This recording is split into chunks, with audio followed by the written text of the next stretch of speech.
un mapa conceptual, lo había dividido así. Depósitos por enfermedades por depósitos de inmunocomplejo. Dentro de depósitos de inmunocomplejos tienes todas estas, pero obviamente la división acá es que, por ejemplo, si es una enfermedad primaria, o sea, enfermedad primaria se refiere a que no es causada por diabetes, o no es causada, por ejemplo, por una infección o cosas así, ¿no? Si es causada por una enfermedad primaria, yo puedo decir, por complejos inmunes, pero que causan proliferación de mi sangre, o proliferación de las estructuras glomerulares. Dentro de esas van a estar acá, ¿no? Las infecciones crónicas, por ejemplo, las asociadas a drogas. O también tienes que había otra que había revisado, acá no está, que era la glomerulonefritis, membrana proliferativa. Hay varios tipos, ¿no? Hay 1, 2, 3, hasta 3. Que cada, creo que aparece por acá, acá 1, acá 8. Ya, pero, o sea, si usan lo pueden picar de acá, o sea, si no tienen ningún problema. Sí. O quieren que haga la clase del doctor. No. Porque, o sea, ¿tiene alguien que la clase? ¿De doctor Simón se ve? No, no sé. Sí. Yo no tengo. Por ejemplo, acá miren. Mira, acá aparece causas glomerulares, o sea, glomerulonefritis, que se asocian a hematuria, pero por ejemplo acá, la sociedad SANCA, lo que hemos revisado, ¿no? La Wegener, Schusterhaus, ponequitis microscópica. ¿no? Ya. Está ahí, por ejemplo, la que tiene que ver con depósitos complejos contra la membrana basal glomerular, está esta, ¿no? La enfermedad de esta. ¿Qué más?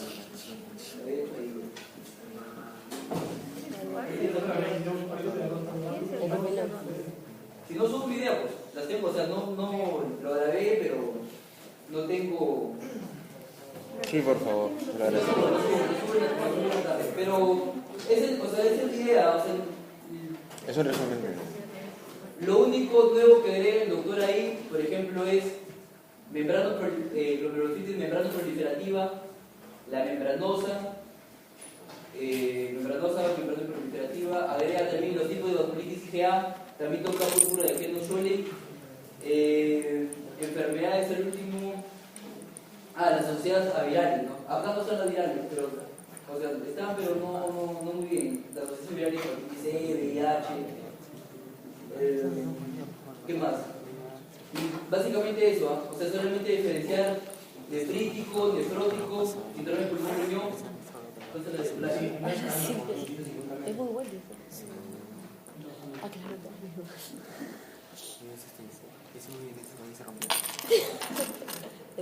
O sea, como lo había hecho también en la clase, en base a la clase del doctor Solari, ¿cuál es? Clase del doctor Solari.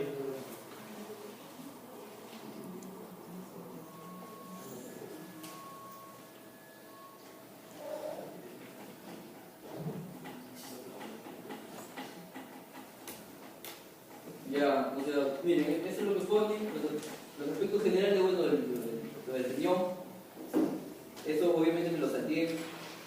El daño glomerular que lo puse ahí, bueno, esto casi lo mismo que, bueno, esta es la progresión,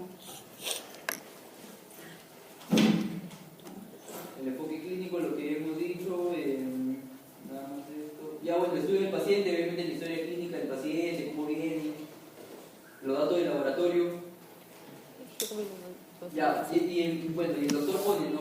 Ahí pone ese cuadro gigante sobre el síndrome nefrítico, pero, o sea, si lo vemos es como que no nos ayuda mucho porque, o sea, nos va a ayudar, ¿no? Pero es como que más diagnóstico. Por ejemplo, nos lleva primero como que descartar, nos orienta a test de laboratorio, a historia clínica y al final ya nos pone como que la causa, ¿no?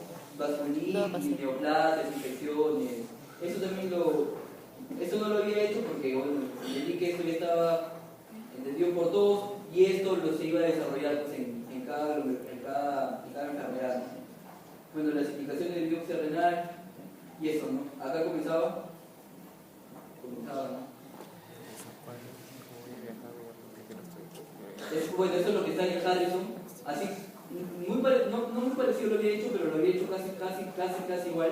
O sea, los síndromes tendían a síndromes nefríticos, que es lo que acabamos de ver, y el otro es síndrome nefrótico que viene tocado por el no riñón. Lo otro que era de depósito de membrana, solamente ponía una diapositiva. Lo de vasculitis ya lo habíamos hecho con la clase del doctor Pino, así que no, la pose estreptocócica, ahí estaba. Como les había dicho, no todas son estreptocócicas, sino también hay otras bacterias. Había pasado esto. Ya, y bueno, y ese es el cuadro que les decía, ¿no? En la clase del doctor Pino, el doctor Solari pone bastantes causas de vasculitis por IgA, pero tocaba el de Heno-Scholling más adelante. Lo que acabamos de ver de vasculitis por ANCA positivo,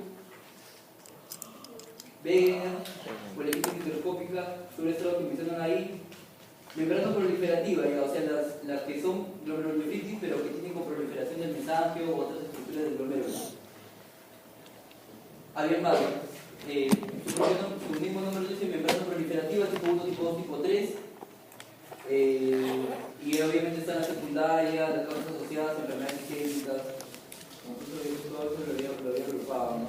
O sea, se usan, igual lo voy a pasar la diapositiva hoy día, pero ahora que me dice, no sé por qué no se han grabado. Lo que mañana también son 5, entonces, o sea, puede ser mañana también, no hay ningún problema. Ustedes tienen tiempo. Mañana no hay ningún problema. Pero día son 6 minutos.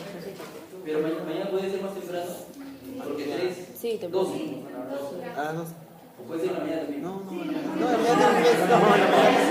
tengo inglés, pero parece que Yo lo hice, no, yo lo hice. Entonces, Si no lo grabo. ¿Dónde se va para Mandelón, El departamento de medicina solamente nos presta el aula en la tarde porque en la mañana en la universidad puede hacer posgrado. Pero mediodía. Mediodía podría ser. 12. 12. Mediodía. Empezamos acá al mediodía y comienzo con esa clase. Ya luego sigaró y ya tenemos para poder, porque así no se va a ver muy bien, ¿no? Melissa, No sé por qué, como le digo, él mismo no se hallaba en esa clase, lo leía así nada más, se notaba aburrido, lo pone los labios así, ¿no? Mezcla la membrana proliferativa, los nefróticos. Ya, pues mañana a las 12. Ya. La clase, Ya. oye, pero tú debes ir separando la clase. Separando el salón para mañana. Bueno, ya. Hay que ir corriendo. ¿Y ahora qué hago? Qué bonito que está. Pero termina. Como el colegio, ¿no? Digo, dejo bueno para mi tarea de los 5 hojas. Sí, yo odiaba cuando me hacían entrar en ese. O cuando me atrasaba. Es el limbo, ¿no? O cuando me atrasaba un día o salía al colegio y me iba a meter a y era como que ya tengo que dejar estas hojas para Y eso. después te sobraba. Y después que arrancar o pegando con poco. Lo he pegado abajo. Ya fue pesado. Bueno, ¿Te vas? todo porque me quedas, o sea, el día que escoge para mudarse ese día no puede ser la semana que viene. Que le tienes que ayudar, así. Es que está sola, pues. Separado. Te dije que separó, ¿no? No, de tus primos, de los dos. Está feo, o sea, cosa está fea. Bueno, ya es mejor, Tú ¿verdad? me contaste que habían problemas entre ellos. Ya, al final se separó y mi papá les compra con sus materiales y ya no están con ellos. O sea, las diapositivas que he hecho de este PPT que me pasaron, me parece de verdad básico. Yo lo estoy poniendo así al doctor para que me pase y tiene más resumen de todos los sistemas. Está como que todas las patologías renal en 40 páginas. O sea, toda la patología renal, toda la patología, solamente, como dices, falta tratamiento, pero está súper resumido. O sea, está lo que tú deberías saber como médico. Sí, lo voy a dejar. Lo de patología también. Seguro, seguro. Y es un cuadro, sobre todo es un cuadro. O sea, está como que te dicen cuál es nefrítico, cuál es nefrótico, cuál es la clínica de patogénesis. y hasta incluso te da el pronóstico más atrás. El pronóstico. Sí, el pronóstico. Entonces, si alguna vez tuviste tiempo, con el carro, en las vacaciones, léanlo. De verdad está bastante interesante. Está lupus, gen, amiloidosis, está lo que se debería saber de cada patología. Lo voy a dejar ahí. Cópialo. ¿Vas a comer más? Comí. Yo que comí, yo ya comí seco, mejor. Hoy nace también. Sí, ayuda. Atiende todo y está sola, mira. Está sola, mis abuelos no van a hacer nada. Sí, ayuda. Y ahorita se debe poner sensible por sus heridas. Ya van 3 meses herido. Pero es que mis hijos, para colmo, como que no se les ha comido el coco el padre, porque están locas, no sé qué, ahora porque están separados, ¿sabes? Como que... Ya, le está poniendo en contra. Ya, yendo tranquilo. No, sí. Disculpen que los interrumpa, están un poco cansados, molestos, me ha pasado avisando que estudiar.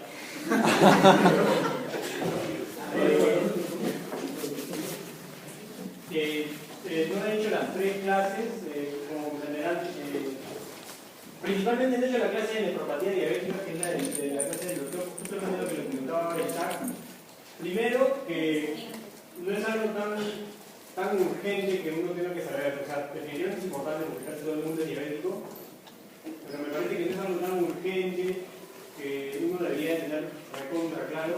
Más importante, sí me parece, es insuficiencia renal auditoria, y además que la clase del doctor Aguilén de nefropatía diabética, la guía en realidad simplemente ahí pues dice, si se dan cuenta, ¿qué nos han preguntado en el examen? Los estadios. Esa clase es básicamente los estadios, un poquito la fisiopatología, los estadios patológicos y el tratamiento que tiene cada uno de ellos. O sea, esa clase se resumía en 3-4 diapositivas y en realidad no me di el tiempo de poder hacerla, pero me parece que esa clase es bastante manejable, un poco más complicada en estas clases de acá les doy a explicar por qué. Pero sí, no hay a veces que todos y bueno, vamos a poner la de renal agudo y crónico. Solamente son, creo que 26 días entre las dos, entre el agudo y el crónico, pero esperemos que lo importante es que entendamos de qué se trata. ¿Por qué pongo daño renal agudo y no pongo insuficiencia renal aguda? Porque insuficiencia renal aguda es un término que se dejó utilizar desde hace tiempo. Es, como ustedes podrán entender, totalmente incoherente, porque insuficiente, ¿a qué se refiere? A que no funciona. Si no funcionara el riñón, con una creatinina que alguien puede presentar de 1.5 y están en insuficiencia renal aguda, no necesariamente está insuficiente. ¿Qué cosa estoy hablando, no? El problema es que este tema es un poco complejo. Me refiero a que el riñón puede elevar la creatinina y entrar dentro del diagnóstico de insuficiencia renal aguda sin realmente presentar insuficiencia. O sea, puede seguir funcionando, puede seguir con tu riñón insuficiente. En realidad esa palabra sería indicada para cuando tu riñón está filtrando menos de 30, menos de 15 y ya tu riñón es insuficiente. O sea, es falla renal, insuficiencia renal. Por eso es que no les pongo, por eso es que si se dan cuenta se llama AKI, que es Acute Kidney Injury, es injury de daño, no se usa más insuficiencia. La insuficiencia es ya cuando tu filtración glomerular cae tan al piso que te tienen que mandar a diálisis o hacer trasplante. En realidad, esta patología de la que vamos a hablar es daño renal agudo. Pero esos son los objetivos sencillos, definir quién es el que tiene el daño renal agudo, de qué paciente tiene daño renal agudo y qué cosas se refieren como agudos o como crónicos. ¿Cuáles son las causas? Principalmente con las causas lo importante es saber la sospecha y cuáles son los hallazgos. Ahora voy a presentar a qué me refiero con hallazgos. ¿Cómo es el diagnóstico y cómo podríamos hacer nuestro algoritmo de diagnóstico y cuáles son las pruebas necesarias, que nos familiaricemos con las pruebas? Y respecto al manejo, he puesto una diapositiva que está en la clase que muchos me decían, eso tenía que leer porque es una letra pequeñita encima en inglés, pero me parece que es lo único de esa clase que es importante. Y no es por ejemplo la clase está muy bien, pero o sea, uno se tatuó 115 días y con diálisis, la diálisis, explicar a qué se refiere con diálisis. Sí, no era despacito. Ya, acá de nuevo pongo un cuadro con andazo en inglés, ¿no? ¿Qué cosa dice ahí? Definición, ¿quién tiene daño renal agudo? ¿Por qué pongo esas tres clasificaciones? ¿Por qué? ¿Para qué se define a un paciente como, cómo tú puedes decir, a él tiene daño renal agudo? ¿Por qué? Porque lo que necesitaban era tener algún marcador en los pacientes, algún marcador, ¿o sea a qué me refiero? Un marcador que este paciente tenga la creatinina en 1.5 y en el 1, para saber cuál iba a ser su pronóstico, o sea, cuál iba a ser su mortalidad. Entonces, en los grandes estudios de las grandes asociaciones médicas, de todas estas asociaciones inmensas, ellos necesitaban buscar un marcador para que lo puedan clasificar, porque yo digo, yo quiero saber de estos 1000 pacientes que todos tienen un problema renal, ¿quién se va a morir primero? ¿Qué debería hacer con qué paciente? Entonces, ¿cómo hago? Tengo que hacer un estudio. Para hacer ese estudio, ¿qué tengo que hacer? Clasificarlo en grupos. Y entonces es ahí donde nace ese término de insuficiencia renal aguda, de daño renal agudo. No es en realidad un término patológico, si se dan cuenta es algo bastante abstracto que nosotros mismos hemos creado para poder hacer estos estudios, nosotros los que hacen los estudios grandes, para poder saber cuál es el pronóstico y cómo es que debería actuar con quién. Por eso es de que hay tanto, por eso es de que hay el rifle, el aquín y el cadigo. Por eso es de que en realidad yo no puedo decir, hacer una biopsia y decir, él tiene tales criterios para decir, este es una insuficiencia, un daño renal agudo. Esas son cosas de laboratorio, es la creatinina, es la tasa de filtración glomerular. No sé si hasta ahí me estarán siguiendo. Por eso es de que primero, en la que vamos a presentar en la clase también es el rifle, ¿no? Riesgo, daño, falla, ya pérdida, que son los últimos. Y eso es importante entender mucho, acá lo presento. Esto de acá es básicamente una cuestión numérica. Si se dan cuenta, ¿por qué 50%, 100%, 200%? ¿Por qué no es 44, no es así? ¿Por qué es 50? Es porque en realidad es para crear categorías. O sea, esta enfermedad se creó para crear categorías en determinados pacientes. Porque esto, daño renal agudo, te puede dar, uno podría decir 50 causas de daño renal. Y en realidad eso es lo que uno tiene que buscar, porque esto prácticamente podría decirse que es una manifestación de otra cosa. Lo que es daño renal agudo es una manifestación. Así que ya, espero que sí, dejando de palabrear tanto. Esto es importante aprenderlo. El doctor lo ha preguntado, probablemente lo pregunten en el examen, y es importante para clasificarlo. El rifle es el que primero se utilizaba, luego se creó el aquí, y ahora hoy estamos con este de aquí, que es el cadigo. ¿Por qué se hizo eso? Justamente por lo que les redunda de nuevo, porque ellos, los del cadigo, son una asociación de químicos, no me acuerdo de qué significa esto, acá abajo está. Se dieron cuenta que había pacientes que cumplían algunos de estos criterios, pero que al hacerles la corte, al estudiarlos, su mortalidad no cambiaba su pronóstico. Entonces decían, como esto es una cuestión que se ha creado para crear pronóstico, decían, no, tenemos que volver a crear los criterios. Entonces, así como fueron haciendo cada uno de estos, y ahora nosotros tenemos que aprenderlo. El rifle es como que el más antiguo, en realidad ahora se utiliza este de aquí. Este es el último, 2013 creo, que es el que tiene más estudios, es el que tiene más relación con el pronóstico. Y básicamente esto hay que meterlo en memoria, recordar cómo es el rifle, recordar cómo es esto, recordar cómo es esto. Lo voy a leer aquí por si es que alguien no lo entiende. No porque no sepa hablar inglés, sino porque puede ser que haya algo ahí que no se comprenda. La definición es un incremento en la creatinina del 50% que se desarrolla antes de los 7 días. ¿Ya? Esa es la definición de daño renal agudo para estos de aquí. Para estos de aquí es incremento en la creatinina de 0.3, o sea, su primer 1.2 hasta 1.5 en menos de 48 horas. Para ellos eso es el daño renal agudo. Y para estos de aquí ya te lo dividen en dos, aumento de creatinina de 0.3 en 48 horas o más del 50% durante 7 días. O sea, de 1 pasó a 1.5, digamos, más del 50% en 7 días. Y así es como se clasifica. Teniendo uno de estos criterios, cualquiera de estos criterios, para cada uno de estos está el paciente en daño renal agudo. Luego de eso vienen las categorías que se presentan aquí. Simplemente son números, o sea, son números. Esto uno con una calculadora pidiendo un examen lo puede hacer, ¿no? Pero hay que recordarlo, porque es importante, como explico, para el pronóstico. En esta clase me voy a poner unos cuantos casos críticos así, porque es confuso. O sea, yo tengo acá un paciente con 1.5 de creatinina, con 2 de creatinina. ¿Tiene daño renal agudo o tiene daño renal crónico? Porque los dos, se dan cuenta, es elevación de la creatinina, que eso determina una disminución de la tasa de filtrado glomerular. Entonces, ¿qué hago? ¿Cuál es el que tiene agudo crónico? Vaya por 2 días, pero no es obvio. Uno es menos días, otro es más días. Pero yo como sé desde cuándo está desarrollando la enfermedad, por eso viene la parte clínica y las causas. Es bastante importante en esta cuestión de insuficiencia renal no simplemente guiarnos por el número. O sea, yo veo una creatinina de tal, no, eso acá es agudo porque mi cuadro es no. Es importante ver cuál es el cuadro del paciente y imaginarnos qué es lo que puede estar pasando fisiopatológicamente con ese paciente. Y eso es lo que nos va a ayudar a la respuesta. Respecto a números, agudo lo definen 2 días con esa medida cuantitativa, o sea, esa medida directa de 0.3 de creatinina aumentado de basal, o 7 días que se vaya multiplicado por 2.5. Así dice claro. Pero ahora yo les pregunto, ¿qué paciente viene con ustedes a decirles mi creatinina basal era de 0.7 y ahora mi creatinina es de 1.1? Cualquiera puede decir, usted tiene insuficiencia renal aguda. Cualquiera puede hacer, o sea, eso es recontra sencillo.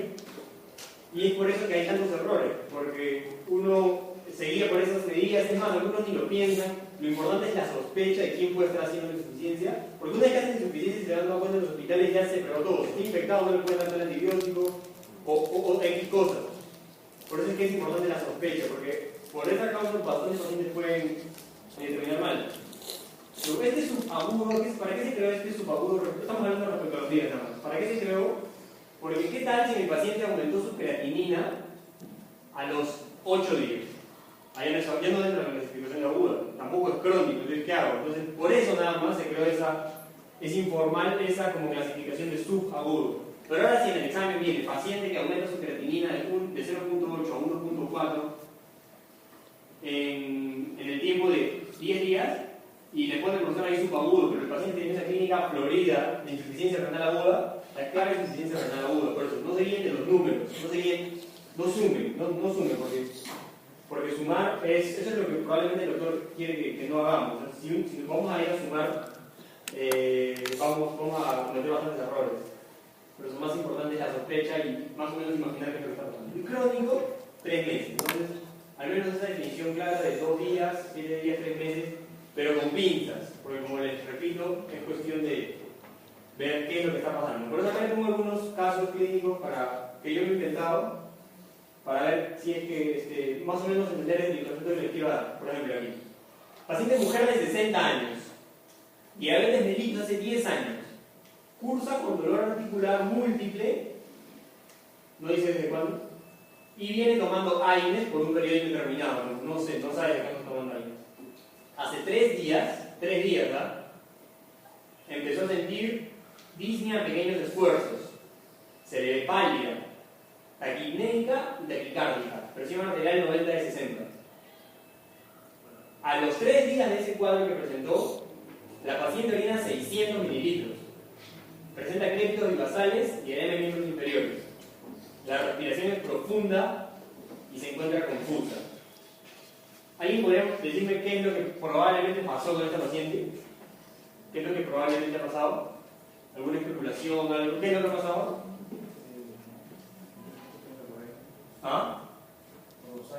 Ya.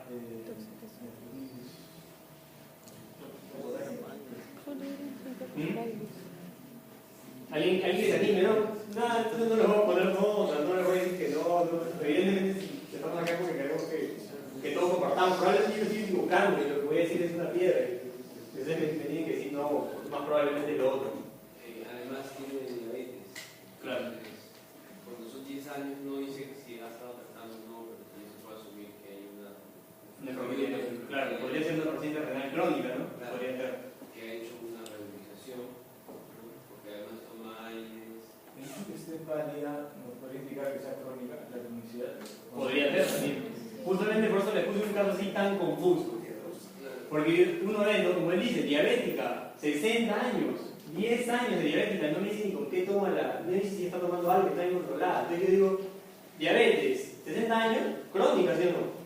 Crónica, yo así nomás pienso porque diabetes estamos haciendo crónica. Ahí la cuestión habría que ser, yo puedo pensar que es una enfermedad renal crónica, pero tendría que tener algo que en la clase siguiente voy a hablar, que me diga, esa paciente sí tiene daño renal crónico. Hasta ahí solamente puede ser una sospecha, como bien me han dicho. ¿Tendrías que decir algo de origen como? Claro, la clase siguiente vamos a hablar de enfermedad renal crónica, pero sí, exactamente, tendría que tener un marcador de daño renal, como después voy a presentar. En este caso solo es la sospecha, pero yo no puedo decir esa paciente tiene enfermedad renal crónica. Hasta aunque algunos dicen, no, diabético, 100%, pero no. Hasta ahí no puedo decir nada, puede ser que milagrosamente esa paciente le hago toda la revisión y no tiene nada de daño renal crónico. Hasta ahí solo es la sospecha. Luego de eso, el AINES, ¿no? El AINES, ahorita estamos en renal, así que el AINES, ahora para lo que nosotros tenemos en mente es que el AINES cierra la arterial deferente, entonces aumenta la presión intraglomerular, hace falla renal, ¿no? Entonces, hace lo que estamos haciendo ahorita. Claro, también puede ser, ¿no? Puede ser que está intoxicada por ahí, que se ha metido demasiado dosis, está intoxicada por ahí. Pero aquí está mal, está perfecto, está bien la definición, pero acá le pongo justamente ese dato. Hace 3 días empezó a sentir disnea a pequeños esfuerzos, se le ve pálida, como pálida. Pálida puede ser por enfermedad crónica, también otro síntoma. Pero le pongo aquí taquipnéica, taquicárdica e hipotensa. Más AINES, ¿qué es esto? ¿Ah? Taquicárdica, hipotensa.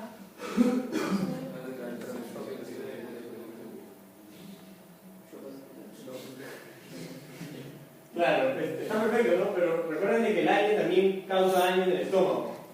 Que el estómago se conserva y sangre también. Claro, entonces eso es lo que por eso es importante tener en cuenta el contexto. Hay que tratar de ver al paciente así, ¿no? Hasta aquí, pálida, diabetes, 10 años, enfermedad renal crónica, 100%. Pero que haga taquipnea, que haga taquicardia, que haga presión arterial, esto a qué más se orientaría. A que ha perdido sangre. Entonces, eso es importante que uno se fije en esas cosas, porque justo así, ¿no? Diabetes, la pregunta, crónico. Pero estos datos aquí me orientan a que la paciente más probablemente hizo un sangrado gástrico, se le bajó la presión y por eso se presenta así. Entonces ahí estamos así, con eso. A los 3 días del cuadro, o sea, 3 días, ya pasaron, desde que llegó han pasado 6 días, y la paciente está mirando 600, o sea, no es todo ligúrica, pero de repente comienza a presentar crépitos y basales, edema en miembros inferiores, respiración profunda y se encuentra confusa. ¿Qué es lo que probablemente le está pasando con la paciente? Insuficiencia renal aguda. Por más de que hayan pasado 6 días desde que comenzó el cuadro, que no es ligúrica, que es diabética, que está tomando esto aquí, más probablemente es una insuficiencia renal aguda. Que en este caso sería prerrenal, ¿no? Es la sospecha, pero es lo más probable. Por eso es importante no solo sumar, porque uno ve diabetes más 10 años, más palidez, enfermedad renal crónica. De frente. Y es bastante buena la sospecha, ¿no? Pero importante ver cuál es el contexto completo. Y que por eso les ponía este caso para ver esa cuestión. No importa lo de los 3 días no cumple, de los 2 días, pero la clínica es de insuficiencia renal aguda y la explicación va a insuficiencia renal aguda por pérdida de sangre. Por eso esto acá compite. Otro caso, 50 años con diabetes, hipertensión, edema en miembros inferiores, crépitos binasales, fiebre, producción de esputo purulento y taquicardia. Con facie pálida, terrosa, uñas mitad. Al estudio de laboratorio se le encuentra hemoglobina en 9.9 y creatinina en 1.6. Esta sí es crónica de los médicos, ¿no? Les ponía esto de acá para que un poco, a ver si es que nos podíamos confundir con que pero está guardando agua, ¿no? Tiene libros inferiores, edematosos.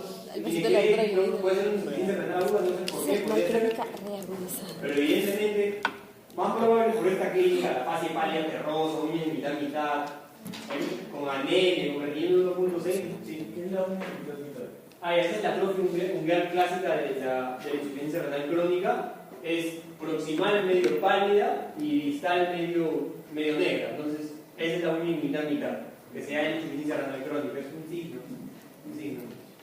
Entonces, aunque presente esta clínica, que si yo propongo mi diapositiva, que el insuficiente renal agudo tiene mucho volumen, edema en miembros, crépitos y basales, a pesar de que eso esté en la diapositiva como eso, esto más probablemente es una insuficiencia renal crónica, porque la fiebre, la reducción de punto, esto puede ser una neumonía. Entonces pueden ser otras cosas que nos pueden llevar a confusión. Por eso es bien claro tener la clínica de qué es lo que estamos viendo ahorita en el paciente. Entonces, espero que sí cada uno. Bien, respecto a las causas y las sospechas, lo que nos vienen diciendo desde siempre, ¿no? Pre-renal, renal y post-renal. Y eso también es una cuestión meramente didáctica. El único motivo por el cual se pone así, pre-renal, renal y post-renal, es para que nos lo acordemos y lo sospechemos. Porque eso no funciona así, necesariamente. Lo que pasa en el riñón es una cuestión tan constante, es tanta fisiología y tan constante, que todo se superpone, o sea, todo va con todo. Pero es para que nos acordemos así, ¿no? Pre-renal. ¿Y por qué les decía esto de que todo va con todo? Porque puede ser una clínica pre-renal florida, pero que los hallazgos nos digan otra cosa. Entonces, a pronto les voy a presentar lo que respecta a los hallazgos, porque esa puede ser en realidad la causa. Pre-renal básicamente es todo lo que disminuye el flujo al riñón. 5 cosas que pueden disminuir el flujo al riñón. Sí, Hemorragia, diarrea, otras causas de hidratación, poliuria, que no tomes agua, perfecto.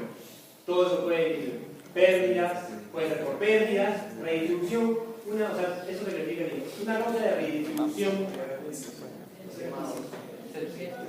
Por ejemplo, sepsis, claro, sepsis, pancreatitis, así todo lo que haga que el flujo se quede lejos o que se vaya a un tercer espacio, ascitis, pancreatitis, función pleural masiva, todo eso que hace que el plasma se vaya hacia otro lugar o se quede estancado en las piernas o en otro sitio, eso es por redistribución séptica. Bajo vaso cardíaco, como bien dicho, vasoconstricción o vasodilatación renal. Eso es bastante específico. Vasoconstricción de qué más probablemente? De la diferencia. Y vasodilatación aférente. O vasodilatación periférica. Entonces, eso lo tenemos claro. Vasoconstricción de la aferente y la vasodilatación de la que, claro, para que haya menor flujo. Menos flujo de la persona. Claro.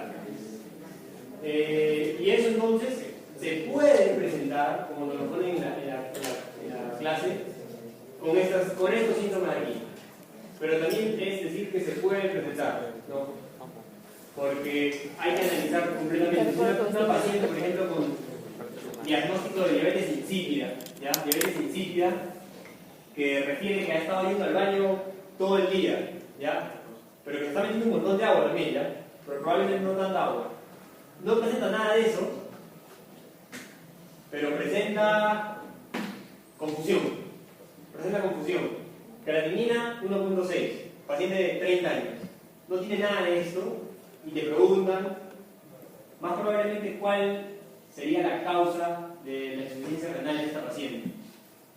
Es pre-renal, aunque no presente estos síntomas, porque la paciente tiene diabetes insípida que ha estado eliminando todo su flujo. Por eso todo esto es relativo, solo es a considerar nada más. Lo importante es entender qué es lo que está pasando con el paciente. Las causas renales se dividen en vasculares, como ya lo he presentado Isaac, glomerulares, también lo he presentado, y las túbulo-intersticiales. Las túbulo-intersticiales, en esa clase nos la han dado en el hospital. No sé si habrán ido a sus clases. Había en el hospital, ¿no? Un tercer. Por ejemplo, ¿qué enfermedad túbulo-intersticial conocen? ¿Qué enfermedad? Necrosis tubular aguda, por ejemplo. Las nefritis alérgicas por determinados fármacos, o también la nefritis por ejemplo, síndrome de lisis tumoral. Todas esas enfermedades, o sea, cuando hablamos de vascular, nos referimos que afectan, si es que tienen a la nefrona en la cabeza, nos referimos a que afectan tanto a esa arteriola que entra y se comienza a dar un montón de vueltas, como a la que sale. Entonces, a eso nos referimos con vascular.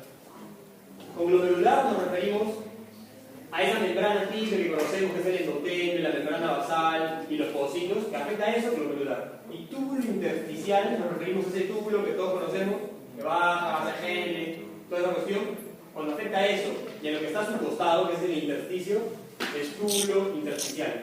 ¿Qué enfermedades túbulos intersticiales hay? Es todo lo que llegue hasta ahí. Para llegar ahí tiene que haber pasado por el glomérulo, ¿sí? Tiene que haber filtrado por el glomérulo, cápsula de goma y comenzar por los túbulos.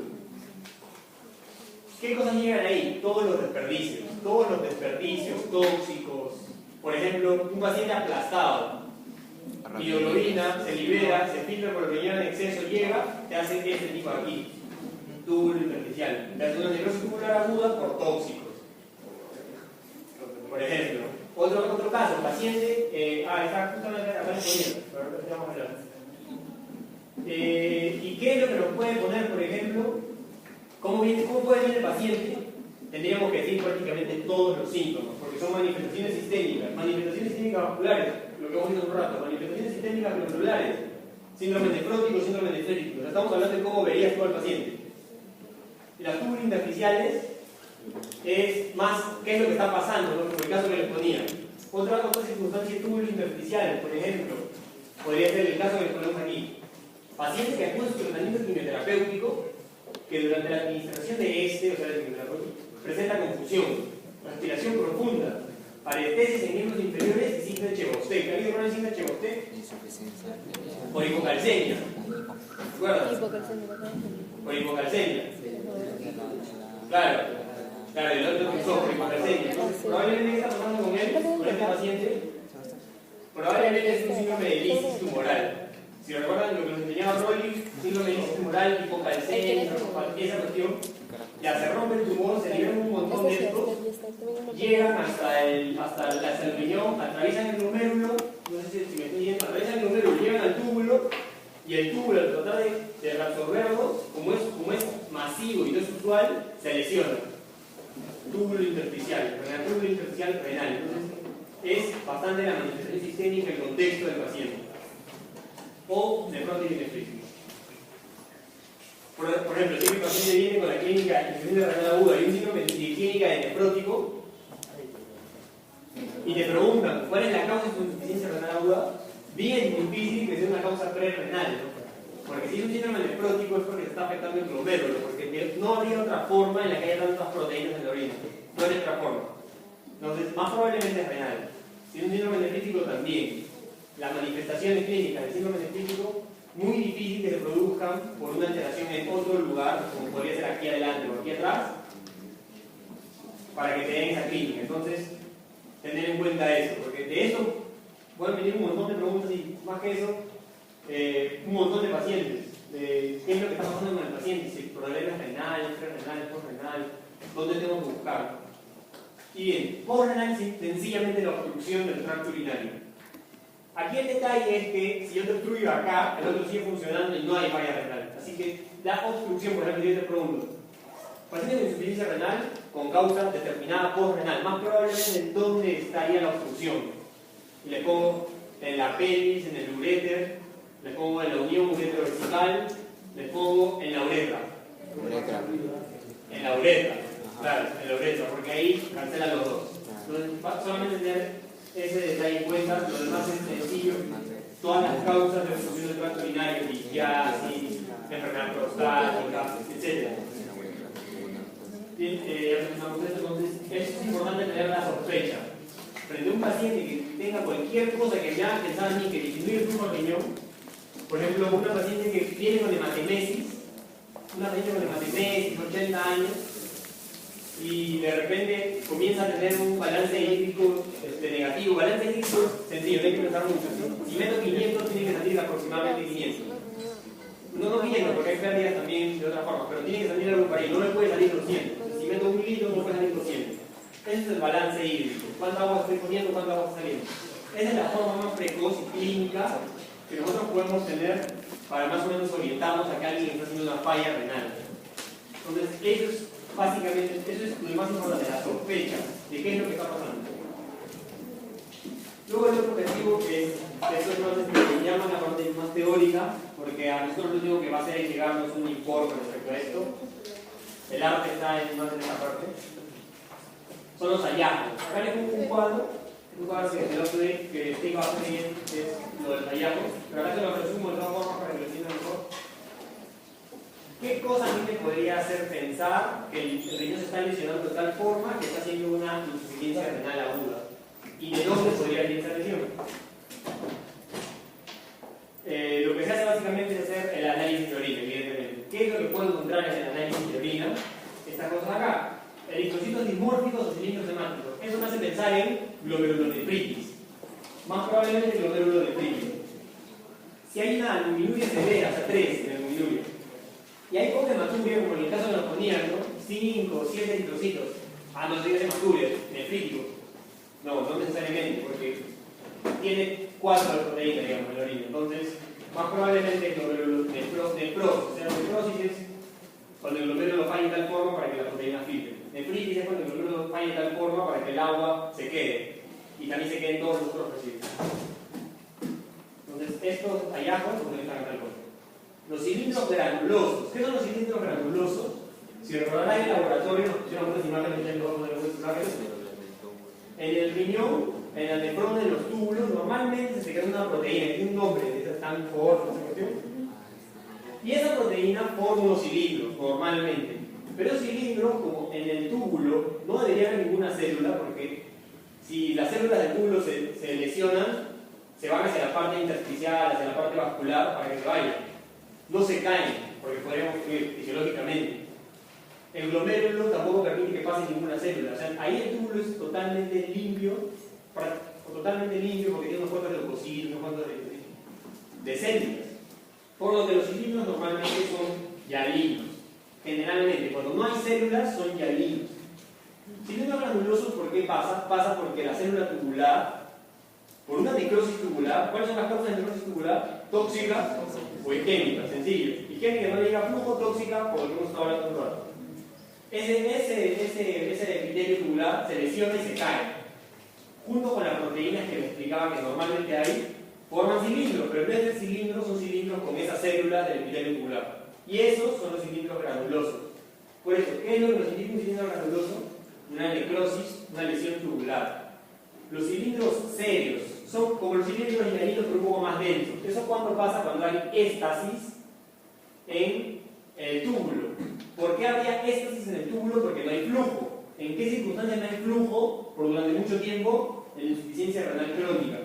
Entonces, ahí se presentan los cilindros serios. La piuria, evidentemente, leucocitos con algún otro microorganismo, nos va a llevar una infección. Y los cilindros hialinos, como les explicaba, normalmente son fisiológicos.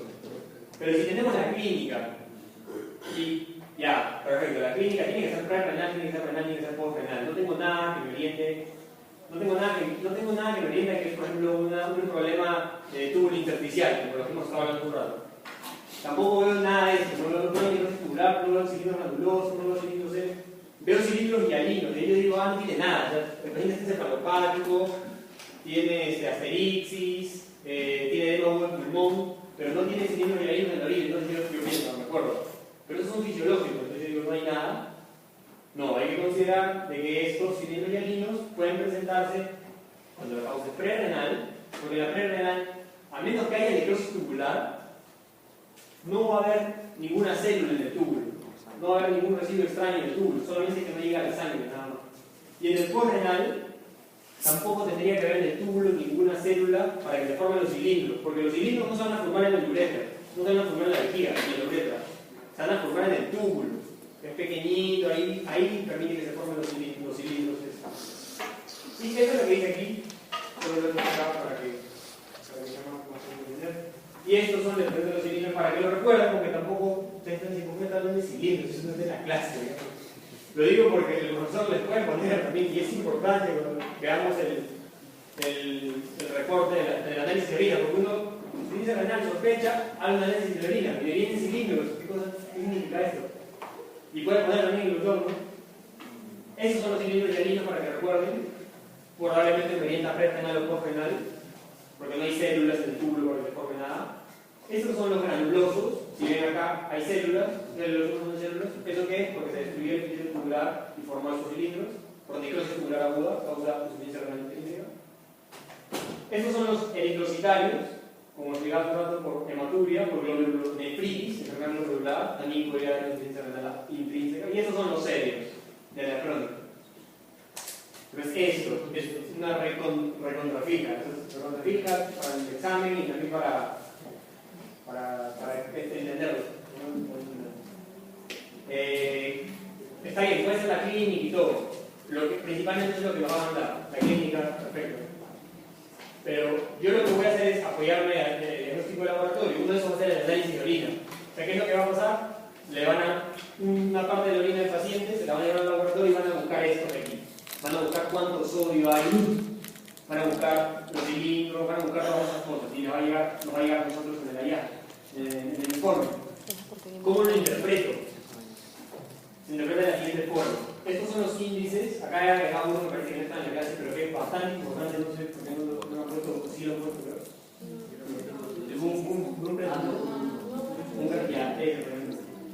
y esto es bastante importante recordarlo también. ¿Qué es lo que pasa acá? Se observa el FeNA. ¿Qué es el FeNA? Es la fracción excretada de sodio. O sea, cuánto sodio del que yo tengo en mi cuerpo, qué fracción de ese sodio en mi cuerpo estoy excretando. Entonces, eso como lo hacen con una fórmula. Ven el sodio en la orina, lo comparan con el sodio serio que yo tengo. Por eso que se saca análisis de orina, también se saca análisis de sangre. Este es el FeNA, la fracción excretada de sodio. ¿Qué porcentaje de sodio yo voto? El sodio urinario, o sea, cuánto sodio hay en la orina. La osmolaridad urinaria, osmolaridad, o sea, qué tan densa, por así decir, qué tan densa está la orina.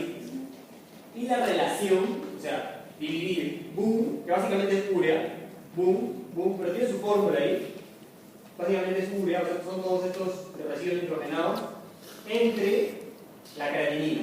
Entonces, esa es la famosa relación boom-creatinina.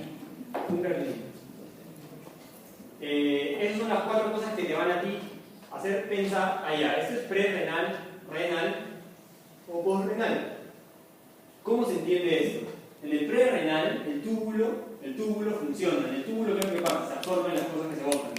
Entonces, en el pre-renal, como el túbulo todavía funciona, el cuerpo, lo que está pasando es que no llega flujo. Si no llega flujo, el cuerpo, por respuesta, lo que hace es absorber todo lo que bota.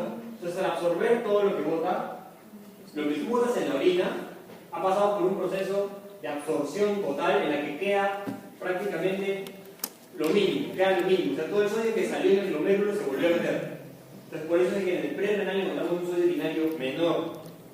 Encontramos una fracción excretada de sodio también menor. Encontramos una osmolaridad urinaria mayor. ¿Por qué?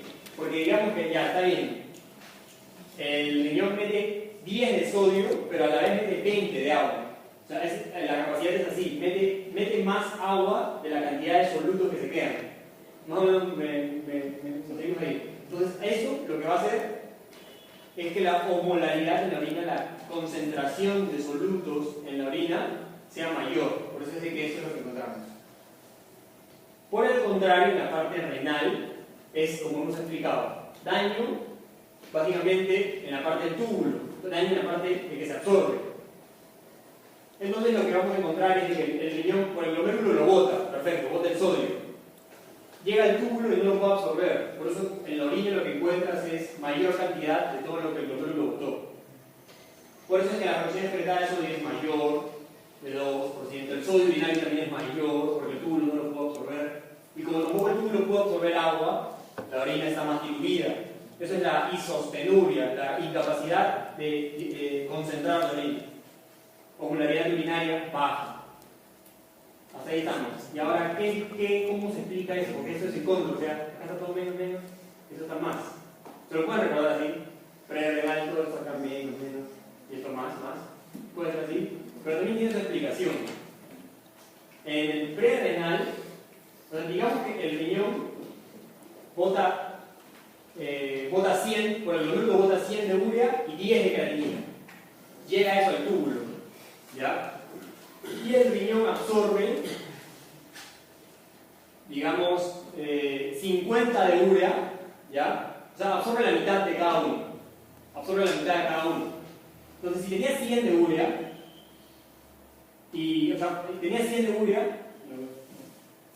absorbe más, o sea, el riñón tiene la capacidad, si recuerdan, la urea es producto de una serie de procesos metabólicos y el riñón sí la absorbe, en cambio la creatinina no, por eso es que la creatinina no se utiliza la urea para sacar la población de la tasa de filtración glomerular, porque la creatinina sale por el glomérulo y así como salió prácticamente se va.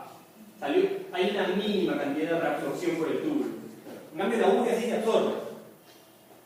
Entonces, con ese concepto, en una circunstancia prerrenal, cuando no llega flujo, se absorbe un montón de urea, ¿ya? Y la creatinina, a pesar de...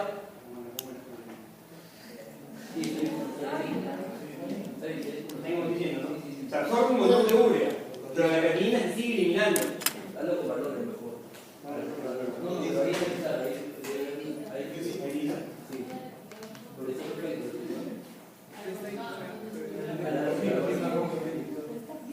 Está bien con los valores de signos. No se ve nada. ¿O sí se ve? ¿Sí se ve? Sí, sí.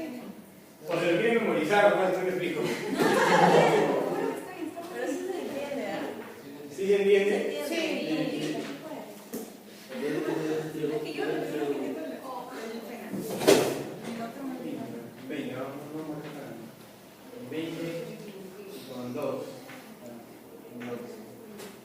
Esta cantidad de urea sale, ¿ya? Sale por el glomérulo. Y esta cantidad de creatinina también sale por el glomérulo. Ambas llegan aquí. 20, 2. Porque evidentemente hay más urea que creatinina. Ambas llegan al túbulo. El túbulo en la prerrenal está intacto. Entonces, de los 20 que llegan y de los 2 que llegan, tiene la capacidad de absorber. Pero ¿qué es lo que pasa? Se absorbe ambos. La relación que aquí, digamos, era 10 a 1. En este caso la relación va a ser más, digamos, va a ser 20 a 1. ¿Qué es lo que pasó? Lo que pasó es que se absorbe más cantidad de esto de aquí, porque esto se puede absorber, la urea se puede absorber, en cambio la creatinina no, aunque el riñón esté hecho o sea, esté absorbiendo todo porque es prerrenal, o sea, hay disminución de flujo, la creatinina no la absorbe, no absorbe la creatinina. Entonces por eso es que se mete toda la urea, le mete puro de creatinina, digamos, no se mete nada. O sea, como siempre se sigue metiendo la misma cantidad de creatinina, pero se mete más urea. Entonces eso es lo que va a determinar es una relación mayor. En cambio, en la causa intrínseca o renal, el túbulo ya no funciona. Entonces hay incapacidad de meter. Entonces se mete menos cantidad. De los 20 que se meten en la prerrenal, se mete 10 nada más. Y la creatinina se sigue metiendo igual, porque igual no se metía. Entonces la relación es menor. Entonces eso de ahí se explica por eso, por la capacidad de la urea de reabsorberse y la incapacidad de la creatinina de reabsorberse. Por eso es de que ese prácticamente es el parámetro más, como que más nos podría orientar, ¿no? Porque todo lo demás, este es el parámetro que nos podría orientar y es medio confuso, a menos que recordemos que la urea sí se absorbe y la creatinina generalmente no se absorbe. Entonces, ¿sí hasta ahí alguna duda o no se entendió nada? ¿Sí? ¿Sí? Ya. En la circunstancia post-renal es igual al intrínseco, o sea, el P, el sodio, los calorías finales igual. Lo que varía es el tubo creatinina. Eso es lo que varía. Entonces, no nos lo han enseñado, pero si probablemente lo pongan, porque eso es como que lo que más se utiliza el tubo creatinina. Si le ponen esto aquí igualito, y le ponen una BUN más de una BUN creatinina de 30, entonces eso no es ni pre-renal ni renal, entonces probablemente sea post-renal. Si hay esa diferenciación, probablemente sea post-renal. Pero más. Claro, probablemente, porque eso no está en la clase, pero eso es importante. Lo del BUN creatinina. Ya. Bueno, creo que sí lo hayan entendido ya. En la parte ahora del diagnóstico, entonces ya más o menos tenemos cuál es la definición de la insuficiencia renal aguda, cuál es la etiología y la sospecha que tenemos que tener, cuáles son los hallazgos, lo de los cilindros, lo que vemos en el análisis de orina y esos índices urinarios que les he presentado hace un rato. Y ahora el diagnóstico. ¿Cómo vamos a proceder frente a una circunstancia de esto del daño renal agudo? Primero la sospecha, evidentemente. La sospecha del daño renal agudo, que es lo primero es buscar las causas prerrenales. O sea, viene el paciente con la clínica de insuficiencia renal aguda. Puede ser por edema, puede ser por confusión, o puede ser porque simplemente le saqué por X motivos de seguimiento y el paciente tiene alguna cosa que pueda hacer la perdiendo sangre y me hace pensar en insuficiencia renal aguda y encuentro creatinina. Entonces ya, tengo sospecha de insuficiencia renal aguda. Lo primero que vamos a buscar causas prerrenales, si he vomitado, si tiene diarrea, si que tiene distribución de tercer espacio. ¿Por qué? Porque es lo más reversible. Al que no le llega sangre al riñón, le pongo sangre al riñón, se arregla. Es lo más reversible, por eso es que se busca primero. Es el primer paso. Entonces yo pienso, en esa renal aguda, causas prerrenales. ¿Las tiene o no las tiene? Descartar que no tenga ninguna. Lo siguiente. Obtener un ultrasonido y análisis de sedimento urinario. O sea, sedimento urinario, ver los cilindros, ver los índices urinarios que les he presentado hace un rato. ¿El ultrasonido para qué?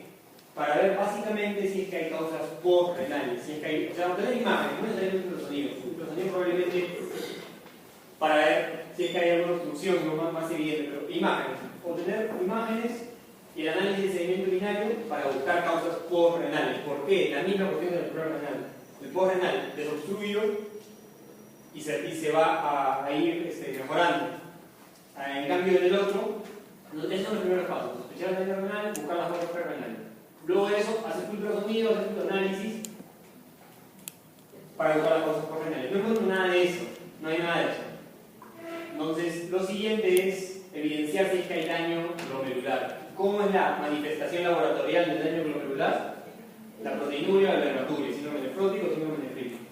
Si hay algo de esto, entonces si yo en mis proteínas en la orina tengo 3, pues eso es una glomerulopatía. Entonces busco por glomerulopatía. Si en mis proteínas en la orina tengo cilindros eritrocitarios, eso es una glomerulopatía, un síndrome nefrítico. Busco por glomerulopatía. Entonces, así va. Luego de eso, según el hallazgo, porque encuentro cilindro granuloso, pienso en necrosis tubular aguda. Entonces voy a buscar por causas de necrosis tubular aguda. Supuestamente ya la podría haber encontrado en estos pasos de aquí, pero tal vez es una causa metabólica, una cuestión de hiperfosfatemia, algo así que no vamos a buscar por todas estas causas. Entonces, si hasta ahí no encontramos la causa de insuficiencia renal, si dan cuenta, ya buscamos las prerrenales, ya buscamos las postrenales, ya buscamos las renales, las que afectan al glomérulo, las que afectan al tubo intersticio. Hemos buscado prácticamente todos. Ahí ya deberíamos haber encontrado qué es lo que está pasando, por qué es insuficiencia renal. Si no, el otro paso es, y acá, ¿por qué lo dejan como el final? Porque eso no tiene la probabilidad de recuperarse como son. Lo otro es buscar la electroforesis de proteínas séricas y orina. ¿Por qué? Porque estas proteínas anómalas de la amiloidosis, del mieloma, las tiras reactivas esas que le ponen en el análisis de orina, podrían no encontrarlas. Por eso es que tú podrías estar mandando y buscando al paciente hospitalizado por 3 semanas buscando todo esto, y no encuentras nada y nadie sabe por qué está haciendo insuficiencia renal, y está pasando a ser crónico, ¿no? Y es por eso, porque en realidad lo que había era un montón de proteínas, o sea, un daño del glomérulo por un montón de proteínas que tu prueba no detectaba. ¿Por qué? Porque son proteínas anómalas. ¿Y cuáles son esas proteínas? En la amiloidosis y el mieloma. Entonces, ¿qué es lo que se hace? La electroforesis de proteínas séricas. Ahí sí va a demostrarse que hay proteínas anómalas y vas a orientar al diagnóstico y ahí se soluciona. Y si ya no es nada de esto, si se dan cuenta que ahí ya dejamos todas las opciones, o sea, es un criterio de biopsia renal, insuficiencia renal aguda, de la que no tenemos idea de qué es lo que está pasando. Entonces, este más o menos es un algoritmo que presenta UpToDate y luego lo ponía acá para que se entienda un poco. Bien. Luego la parte de pruebas necesarias. Todas las conocemos, nos relevamos en el laboratorio, lo que es la función renal. ¿Cómo veo la función renal? La mejor prueba es el aclaramiento de creatinina. Lo otro que me mide la función renal es la creatinina. ¿Cómo obtengo el aclaramiento de creatinina? Si recordarán por fisiología, en realidad no se utiliza, entonces se dice aclaramiento de creatinina porque es lo que más te orienta a medir la tasa de filtración glomerular, que es en realidad la función renal. Pero la opción que sería más cruel, pero mejor, que he visto que van a encontrar en otros exámenes de salud, es con la inulina, porque se recuerdan que esa totalmente se filtra y no se absorbe nada, pero no va a estar la metiendo inulina al paciente para ver encima que su riñón está mal y X cosas para estar viendo. Entonces la creatinina es algo bastante orientador. Pero por ejemplo, creo que lo ustedes preguntan, ¿no? Aclaramiento de inulina. Si la mejor prueba de función renal sería el aclaramiento de inulina, porque eso es igual a la tasa de infiltración glomerular, es igual. Pero bueno, el aclaramiento de creatinina. ¿Cómo lo obtengo? Obtengo sacándole la creatinina en la sangre y metiéndole a estas fórmulas que ya todos conocemos, la de Coprocol, la del MDRD, que es una con exponentes así, con decimales, así que la de Coprocol sí tenemos que saberlo. La de Coprocol sí tenemos que saberlo, la usan en la clase y en el hospital la usan bastante también. Pero la recomendación es que se utilice esta de aquí, que es la que presenta la última guía, el cálculo. Esta aquí, que es la que presenta la clase en la clase de la otra. No tienen que aprenderse la fórmula, no creo que se les ocurra una fórmula bien larga, bien tediosa. Y el doctor Alfonso ha dicho que, o sea, que va a venir una pregunta de que los alumnos tengan su calculadora científica. ¿Qué?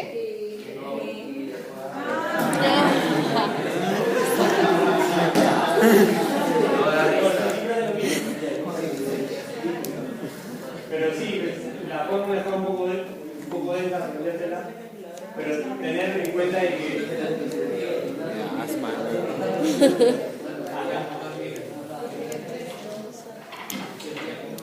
eso se hace con el celular. O sea, hay una aplicación para que tú metas la creatinina, le das todo lo que te pide y eso se hace. Ya sería aprender de la fórmula, darle la estructura. Entonces, eso es lo que te pide la función renal. Luego, la otra prueba necesaria, básicamente estoy preguntando, ¿no? Por si es que alguien dice análisis de orina, ¿qué cosa me sale?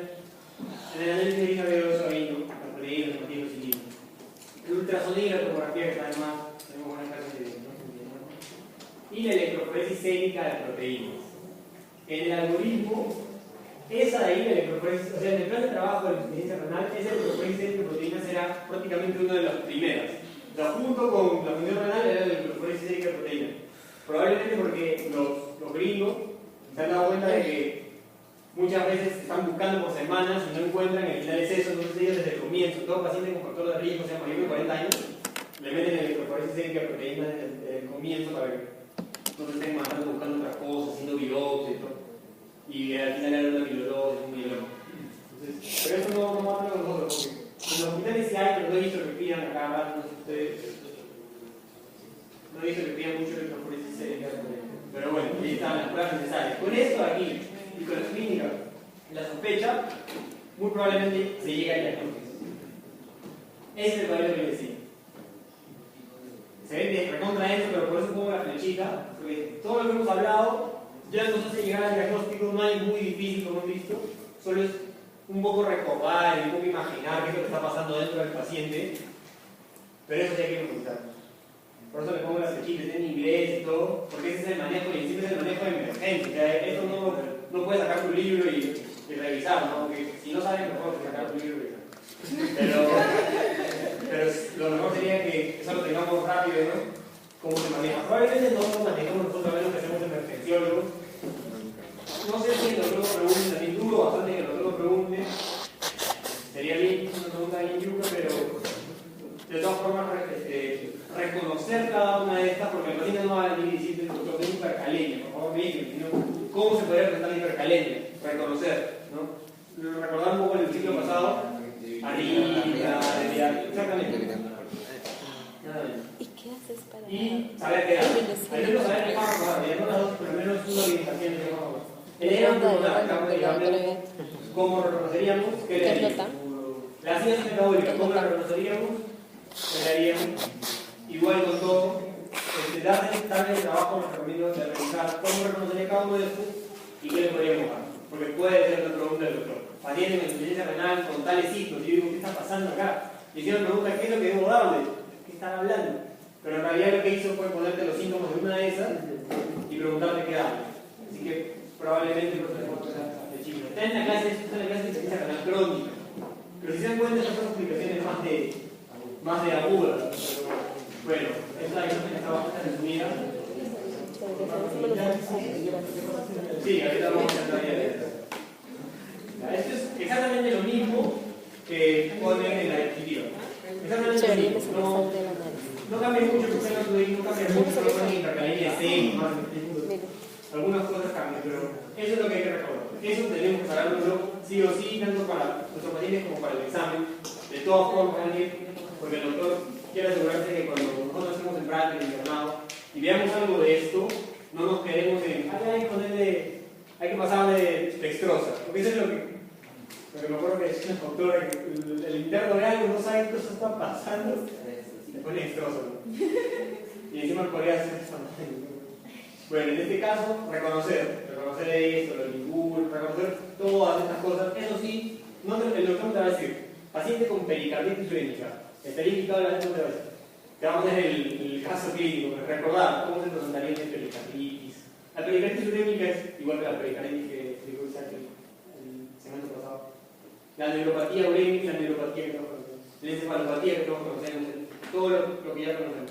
La hiperazoemia, sí, los distintos clínicos de hiperazoemia podría ser la parte de esta acá.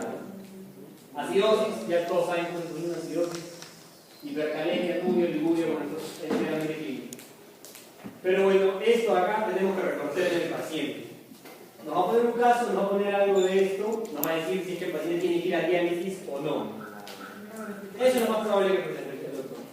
Luego nos pregunten qué tipo de diálisis está más complicado, porque me he dado cuenta que, es más, el mismo nefrólogo aquí conoce todas las diálisis, pero como creo que no hay, solamente hablan de hemodiálisis y de diálisis peritoneal.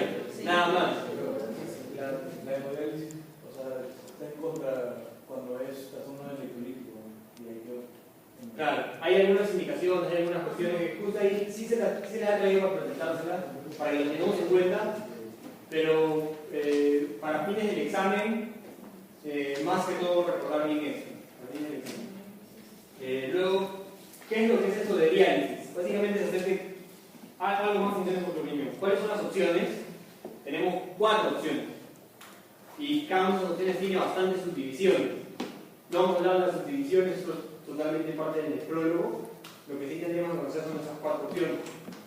Tenemos la diálisis peritoneal, tenemos la hemodiálisis, tenemos la hemofiltración y la hemodiafiltración, que es la combinación de la hemodiálisis y la hemofiltración. Empezamos. El doctor Avilés las presenta en su clase y pone solamente unas cosas como para que nos acordemos. Pero si uno más o menos sabe cómo funciona cada una de estas diálisis, es más fácil recordarlo. Bien. Supuestamente la indicación para una circunstancia así aguda, como decía el nefrólogo, es la diálisis peritoneal. Pero casi nadie va a diálisis peritoneal, primero porque es más tedioso el trabajo, o sea, uno como nefrólogo tiene que estar ahí con el paciente como 4 horas, más tedioso. Y también que no creo que ya los equipos como no se usan mucho, no se hace. Más se utiliza para, hay que mandar al paciente a su casa porque tiene que estar realizado crónicamente, entonces el paciente lo manda a su casa y lo hace solo. Esa sería supuestamente la indicación, pero si el doctor, por ejemplo, nos pone algo de esto y nos dice a cuál va, es más ver lo otro, lo que justamente mencionaba Tocho. Si el paciente acaba de tener una cirugía abdominal, no va a ir a diálisis peritoneal. Si el paciente es hipercatabólico, 2 pacientes hipercatabólicos, se reconozco que sepan, hipertiroidismo, sepsis, grandes quemados, cirugía, por ejemplo, son pacientes cirugía mayor, son pacientes hipercatabólicos. Entonces, a ellos se les manda hemodiálisis. ¿Por qué? Tiene una explicación. Te voy a explicar qué cosa es cada uno de estos. Esta es una imagen. La hemodiálisis es sencilla. Te sacan la sangre por acá, la meten en una máquina que funciona de membrana, que funciona de túbulo, prácticamente, de glomérulo, todo. La limpia y te vuelven a poner. Esa es la hemodiálisis. La hemofiltración, en la hemodiálisis te van sacando sangre, por así decirlo, como por montón. O sea, hay un momento en tu cuerpo, tú tienes tus 5 litros, en que la hemodiálisis tienes 350 mililitros menos. Por eso es que la hemodiálisis no la puedes hacer en impotente, porque en este de aquí, no es de que el esto esté pasando continuamente y se va limpiando, no, sino que esto va, está ahí, o sea, es bastante, pasa por aquí, se la sacan de aquí, pasa por aquí, Y aquí prácticamente está recontra lento para que ese sistema de membrana funcione. Entonces por eso es que te sacan regular sangre, te sacan bastante sangre. Si tú tienes 90 sobre 60, te matan si es que te meten a la hemodiálisis.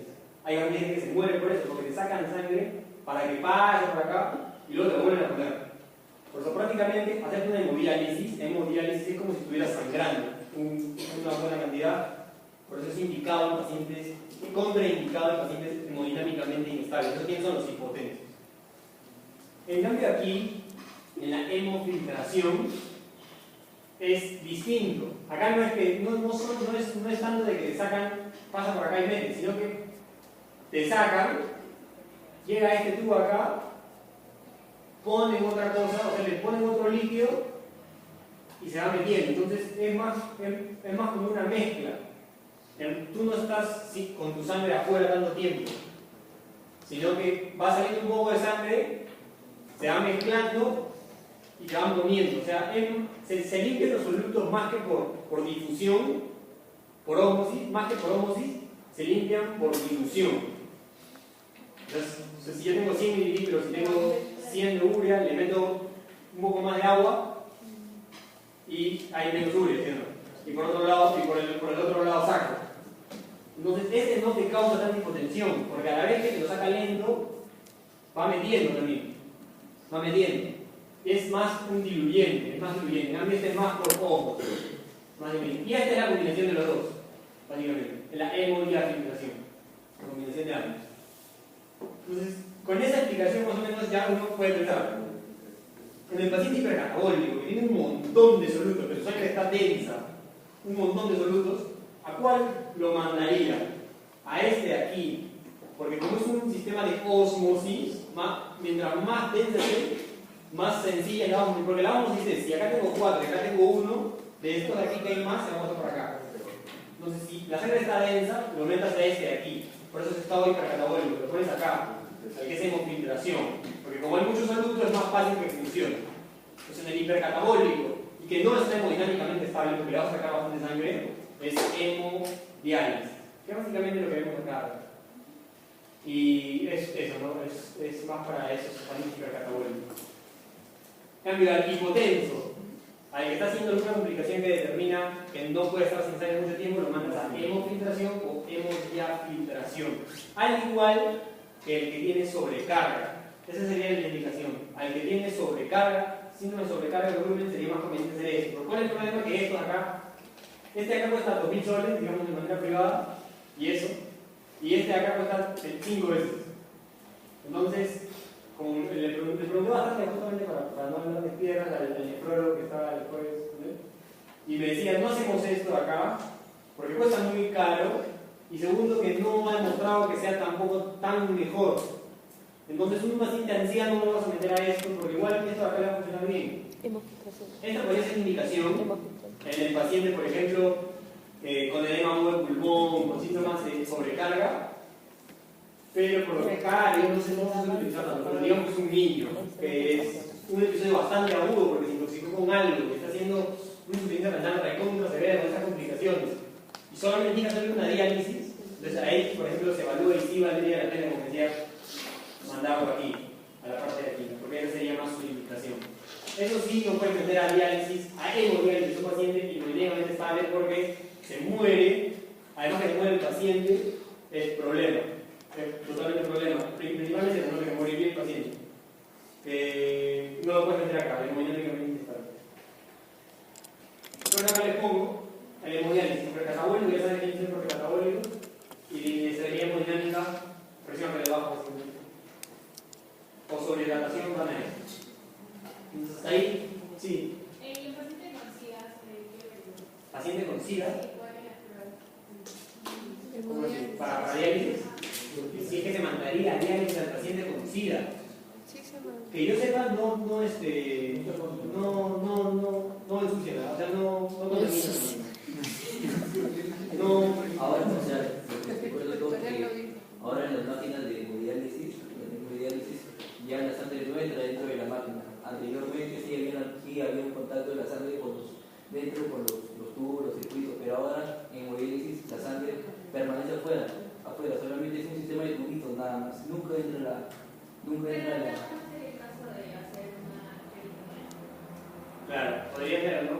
Pero si es por el caso de que puede contaminar o no, justamente ahora me han hecho notar, cuando viene el sistema así, pues la sangre nunca entra a ningún lugar que se vaya a compartir. Solamente esos tubitos son... Son unos tubos acá, que son descartables, que los abres en la bolsa y es esta cosa acá. La sangre entra por acá, sale por acá, la máquina está acá, la máquina lo único que hace es como que absorbe, hacer el motor, que se mueva la sangre. La sangre nunca toca la máquina. Por eso esto termina, se descarta. Así que no, podría ser, ¿no? Pero si es que son esas máquinas antiguas, probablemente, en las que sí podría contaminarse, no se le daría esa necesidad. Pero después, no, sí se puede utilizar. Yo he visto contaminaciones tipo caliente, tampoco se les usa diálisis. Claro. Por ejemplo, ¿qué tal si tenemos un paciente con encefalopatía urémica con hipocalemia, ¿no? ¿Qué pasaría con el paciente con hipocalemia? Creo que sí, no he visto ninguna contraindicación, pero lo que sí he visto es que ellos solo tienen una serie de cosas para manejar la polaridad sanguínea. Claro, es un preparado que tiene. Te meten lo que necesitas, te sacan lo que necesitas. No lo he visto, pero habría que revisar. Así había otra alternativa de dieta. Habría que revisarlo, ¿no le parece?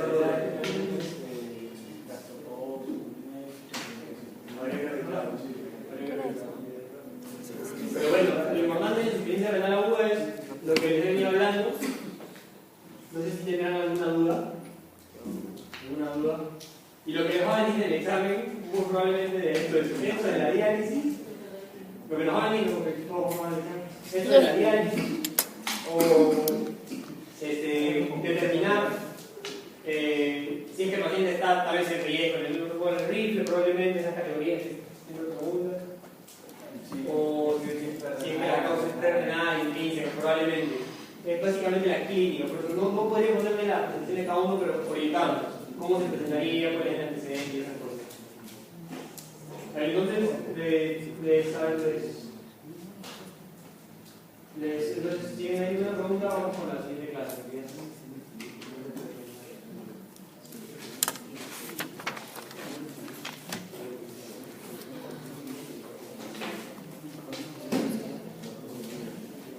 Pero mira cuántos son preparados.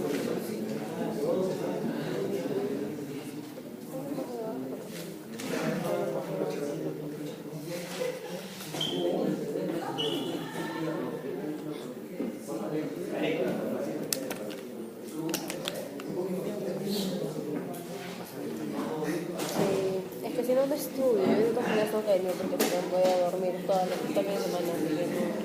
Y más que estoy enferma con pastillas peor, o sea. Sí, o sea, es que...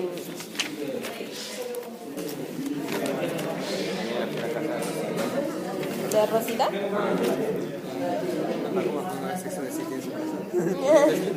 Ya.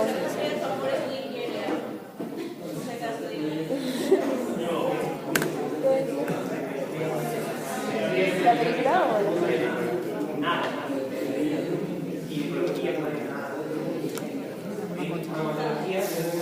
Claro, yo no tengo eso. ¿Vas a sacar tu celular?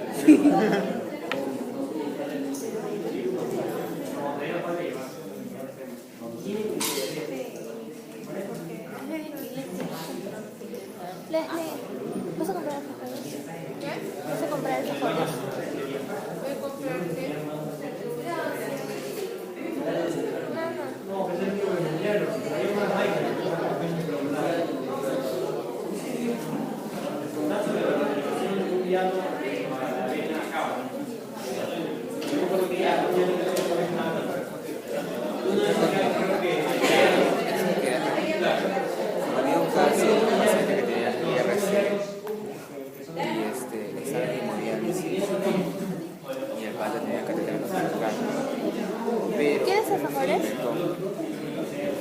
y eso es lo que nos el tratamiento no decía que hacer ¿Me vas a invitar para antibióticos por solo? Ahí está. sí, Uy, acá está, yo tampoco lo tengo. me puse que le quitara ¿cómo se llama? que pusieron los juegos espirituales. Porque como el diálisis se mueve es infeccioso. ¿El diálisis qué? Con la hemodiálisis se mueve es muy infeccioso. Ya, no sé. Linares nunca. ¿Qué? Un capo, ¿ah? Vas a aprender un montón de Linares. Estoy la loca, no vamos a explicar esto. Ay, maldito, se escapa.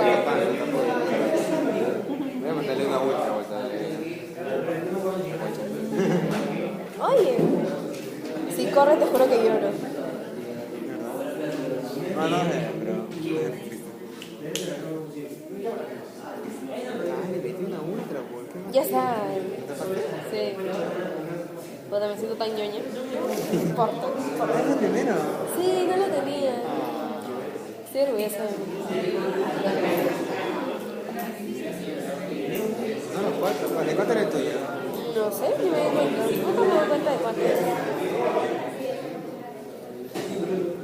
Mi mamá me ha llamado. Y se quedó. Sí, me gasta como 10.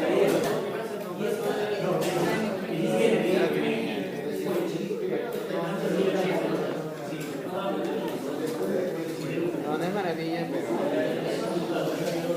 no tiene algo.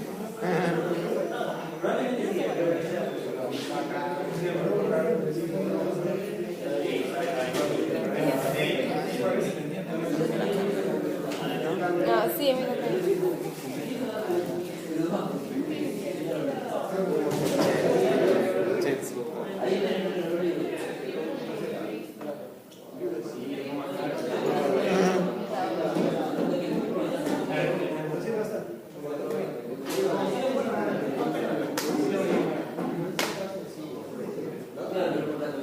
Ya, pues, tipo, por favor, aquí entra mi casa. Ay, ya no sé cómo se llamaba.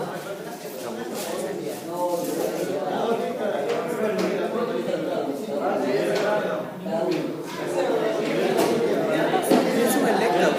Yo no tengo electo. Este es el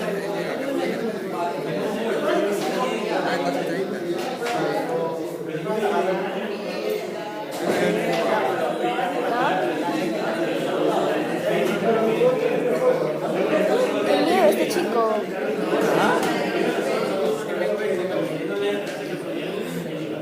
Escúchame. ¿Es Instagram? Sí, qué miedo. No, sí. ¿Qué agregas? ¿Qué te agregas? No lo tengo, no lo conozco.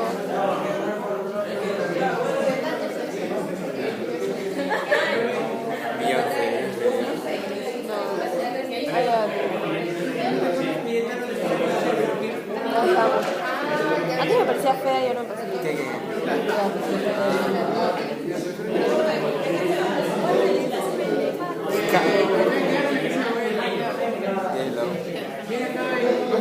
Ese día, tal vez explicar por qué.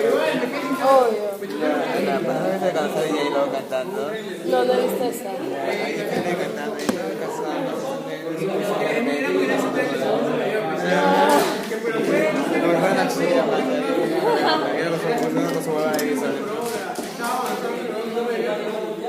La parte de atrás, la parte de la izquierda. El posterior no. Ya, pero ya estuve en la policía hasta las 9 de la mañana. ¿Cómo va tu boca de examen? Mucha mal.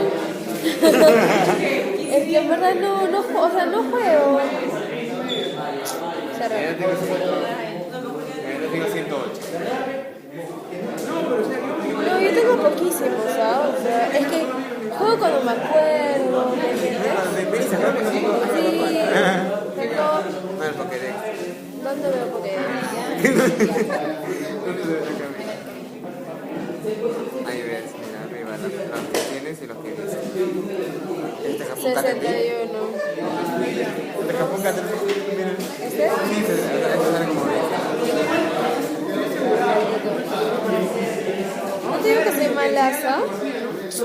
No tengo suerte. Qué pena, mi vida. Quiero ir al Callao. Ah, pero ahora ya se cambiaron los miedos, amiga. Ahora el miedo ya es de Miraflores. O sea, escucharon el clamor de la gente pudiente y la puta, era la fama al final no petaron. Porque me parece pasado. Yo. Para acá temprano. Sí, por favor. Y yo que no estoy mirando un resto. A las 8, 11 días pueden seguir hablando de YouTube. Pero no. Lo que sí espero que en medicina orgánica también, no seríamos. No creo que nos demoremos mucho porque si llegan a hacer flechita y una flechita a la faz porque es memoria. No nos demoramos tanto. Me van a tirar de florero. Pero bueno. Bien, los objetivos de esta clase de insuficiencia renal crónica es definir qué es insuficiencia renal crónica, porque vemos la confusión con aguda, no solo es ver la creatinina nomás, sino es ver el todo, no solo insuficiencia renal, no solo es creatinina, sino es ver otras cosas. Definir qué son los marcadores de daño renal, ahora voy a explicar por qué. Después, cómo se clasifica y el pronóstico y la hipopatogenia. La clínica, no digamos lo mismo, pero la clínica, porque eso es más lo que nos va a orientar. ¿Cómo llegamos al diagnóstico? Las pruebas que se utilizan, las alteraciones en la tasa de filtración glomerular, eso es algo pequeño también, y el manejo. Básicamente el manejo que es el control de la progresión, ¿qué definimos como progresión? ¿Quién está progresando? ¿Cómo sabemos que está progresando o no? Control de los episodios agudos y las complicaciones. Y esto es bastante sencillo. Bueno, el daño renal. El daño renal crónico, la insuficiencia renal crónico, en este caso se utiliza el término de insuficiencia porque la definición es tasa de filtrado glomerular menos de 60. Menos de 60 crónico por durante 3 meses. Entonces es insuficiente, pero también es daño porque una persona con tasa de filtrado glomerular de 80 por durante 3 meses, ¿ya? 80, si bien entra una de las categorías, para que sea.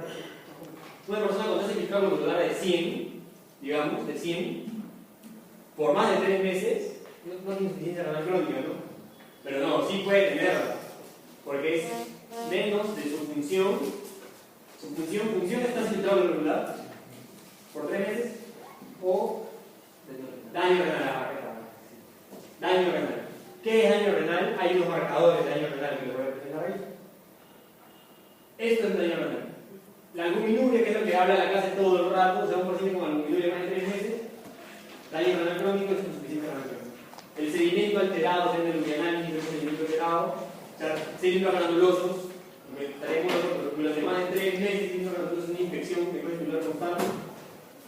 Anormalidades por imagen, o sea, que le hago la ecografía ahora y tiene hidronefrosis. Le hago la ecografía una semana sigue con hidronefrosis, y vemos que sigue con hidronefrosis por mucho tiempo, o tiene enfermedad renal poliquística. Entonces, eso también es daño renal y cae con insuficiencia renal crónica. Muy improbable que ese paciente con enfermedad renal poliquística, que sí saben por qué estamos hablando, porque luego llevan un pato, tenga una tasa de filtrado glomerular altísima. Bien difícil, pero por ahí entra dentro de la definición. Si tiene tasa de filtrado glomerular con enfermedad renal poliquística, con hidronefrosis, así, sí entra dentro de la clasificación porque es daño renal. O daño renal por biopsia, pero más difícil. No lo vas a estar biopsiando ahorita y luego vas a estar biopsiando dentro de 3 meses, a ver si es bien difícil, ¿no? Pero bueno, ahí también cabe, que es uno de los marcadores de daño renal. Entonces, todo esto nos implica que el riñón está siendo incurrido por algo, y si es crónica esa injuria, ahora les voy a explicar la hipopatogenia, que muy probablemente nos llega a baja de filtrado glomerular, pero si por X motivo no tiene baja de filtrado glomerular, la definición literal es eso: daño renal o disminución de su función por 3 veces o más. Así que por si acaso es más para mí del examen, ¿no? Si lo quiero confundir con una tasa de filtración de 80.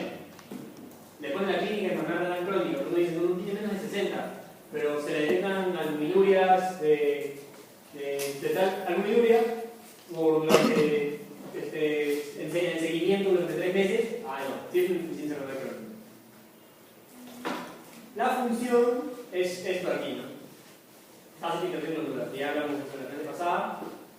Cuando es menos de 60 se dice disminución de la función, por eso es más disfunción renal crónica, daño renal crónico, falla renal crónica o insuficiencia renal crónica es debajo de 15.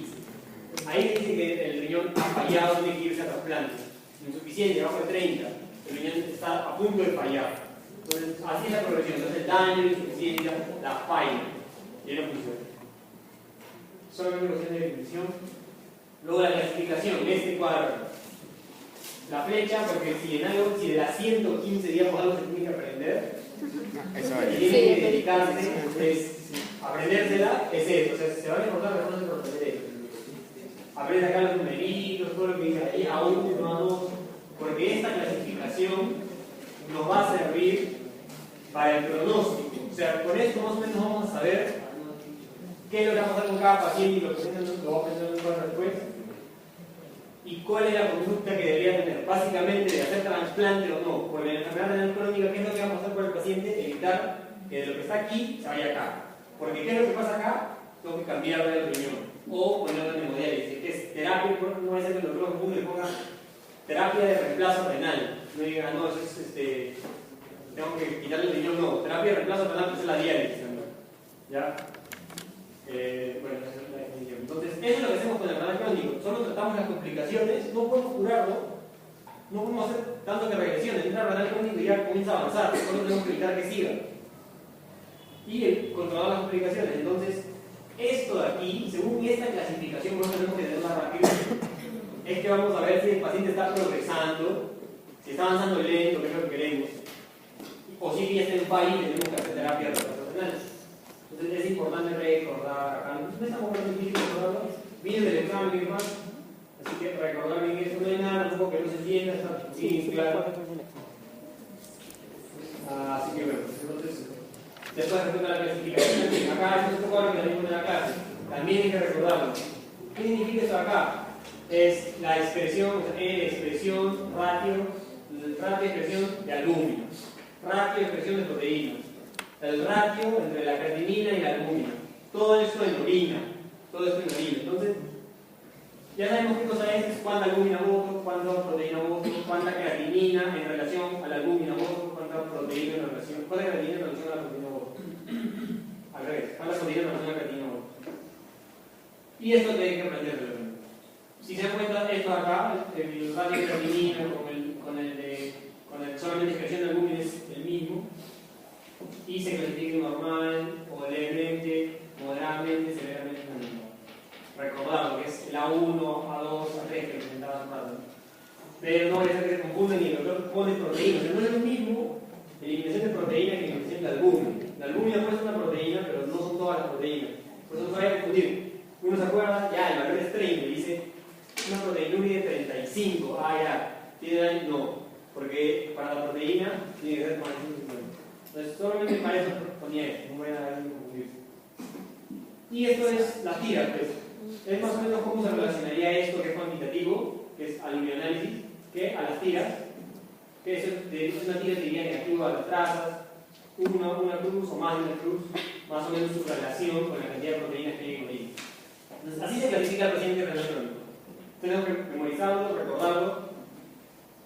Ahora, el pronóstico. ¿Por qué comenzamos por clasificación y no por diagnóstico? No vamos a seguir en interacción porque es recontra importante y es más la parte de memoria, por eso también ocurrir.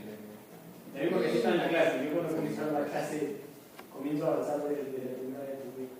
Luego, el pronóstico. Eso que ahora nos propone. No hay que memorizarlo, no he puesto la flechita. No me parece muy importante, pero si quiero voy a memorizarla, ¿no? Pero solamente recordar, esta parte te dice. Han hecho un estudio y han demostrado que haya mucha albuminuria, o sea que sea un A3 y un G, por ejemplo, 5. Claro, un G, el primer estadio que es más de 90.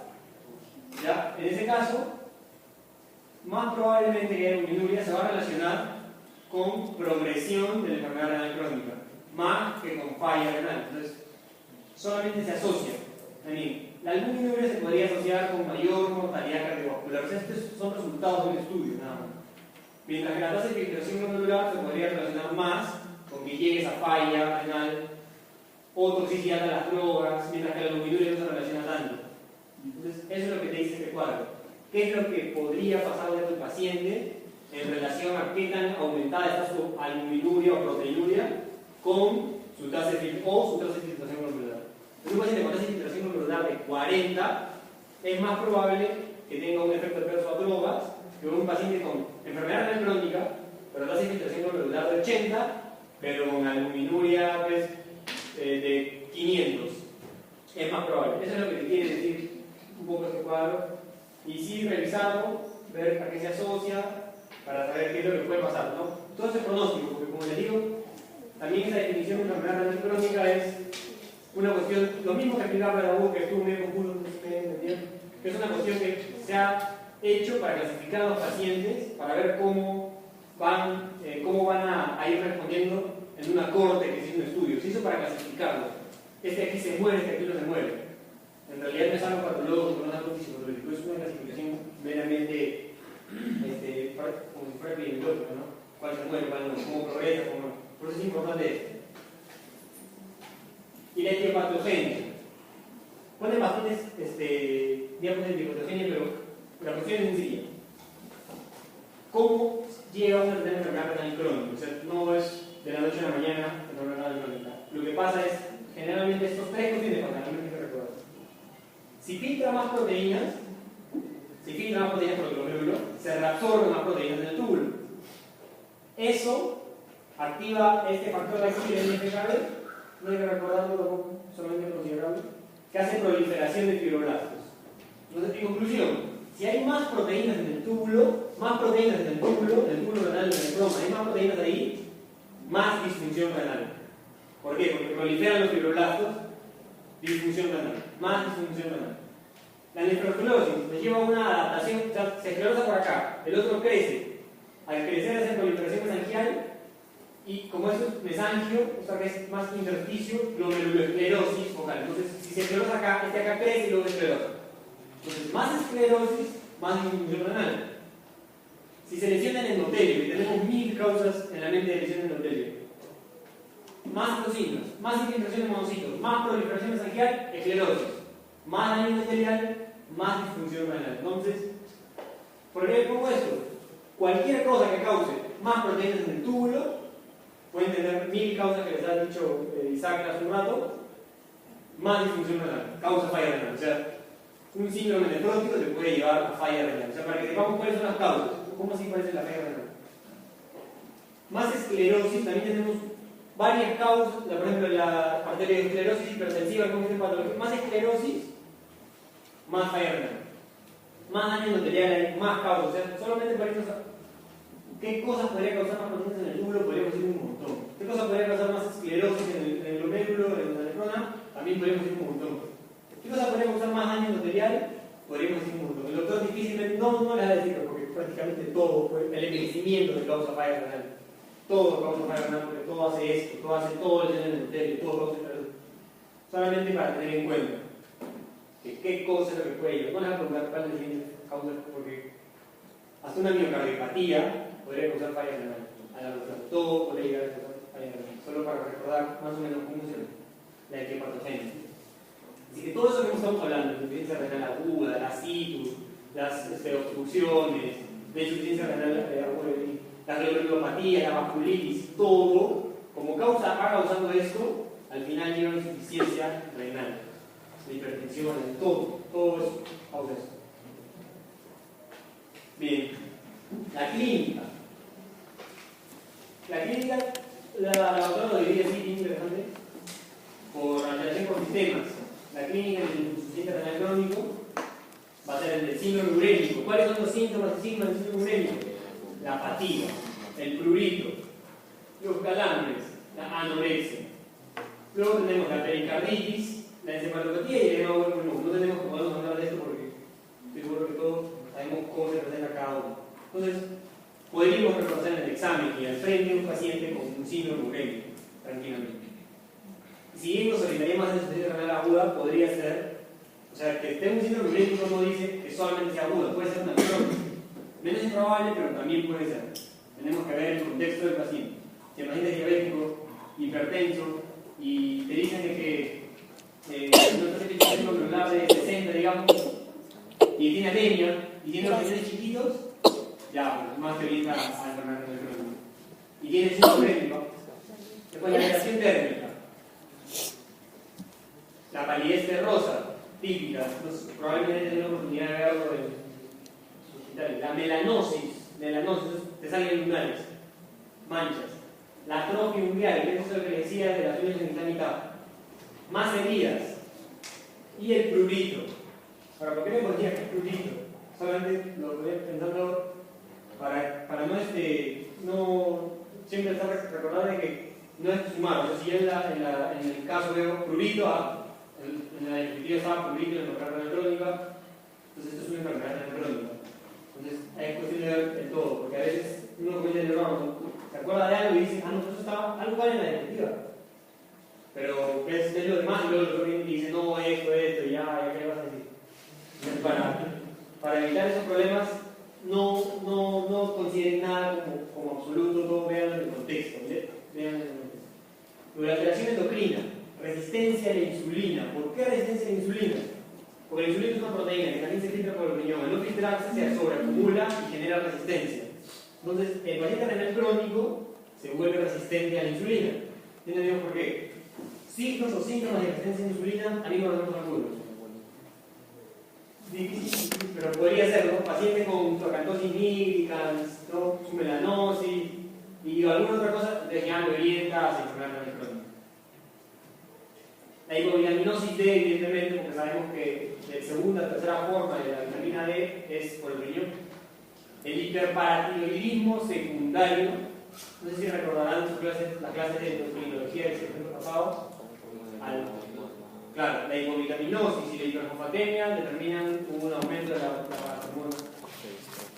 Y la impotencia y la infertilidad. ¿Por qué? Porque esto es fácil de recordar. Ya, perfecto, la hipovitaminosis, perfecto, el riñón, la resistencia a la insulina, bueno, ya sabemos por qué. Y la impotencia y la infertilidad. ¿Por qué? ¿Por qué impotencia? Porque hay un aumento de prolactina. La prolactina aumenta. El aumento de prolactina disminuye a las hormonas liberadoras de gonadotropinas acá arriba. Entonces eso disminuye la FSH y la LH. Y eso determina la impotencia y la infertilidad por la hiperprolactinemia que hay en la insuficiencia renal crónica. Entonces ya recordamos, con las alteraciones endocrinas.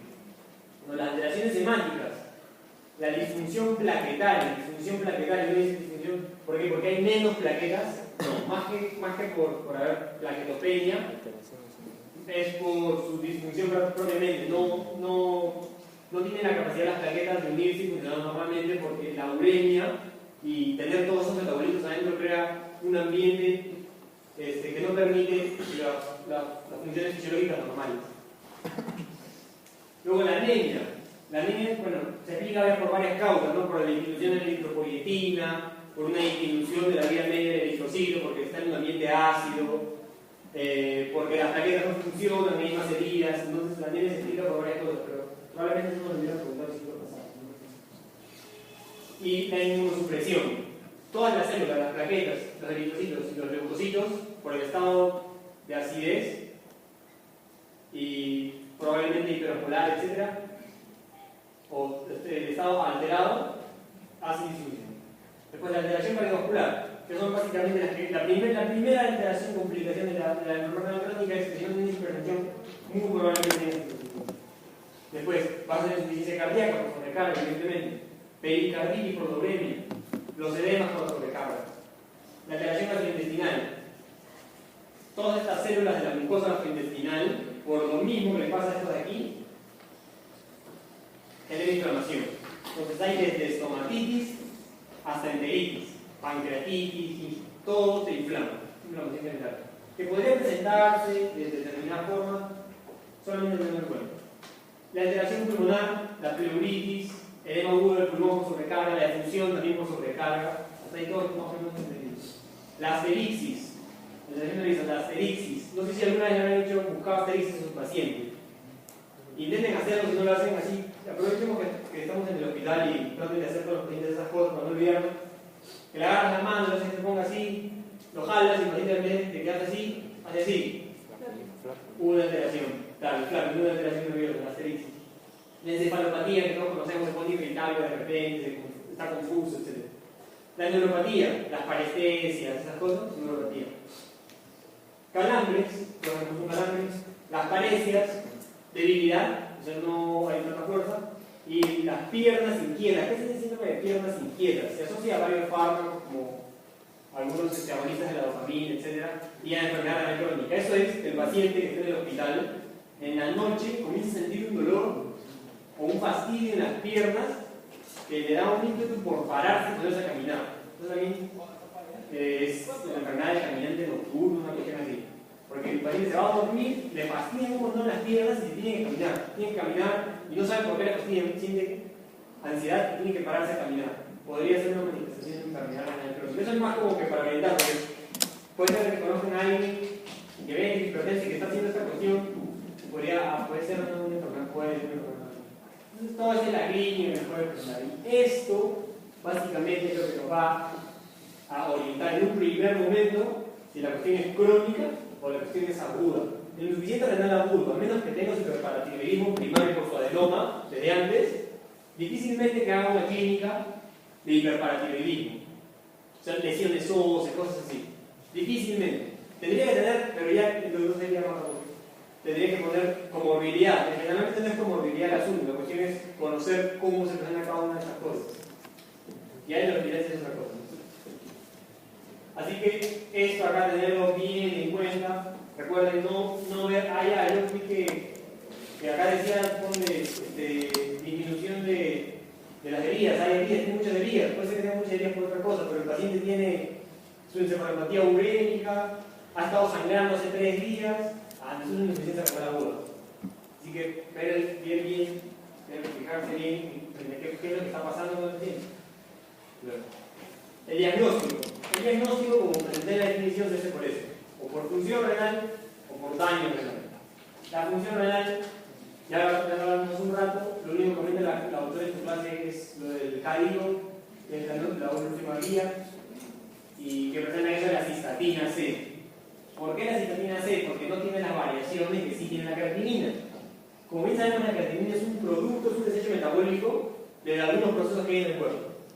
Si esos procesos aumentan, aumenta la creatinina. Entonces nos da un falso. ¿En qué circunstancias aumenta la creatinina? En circunstancias de alto gasto.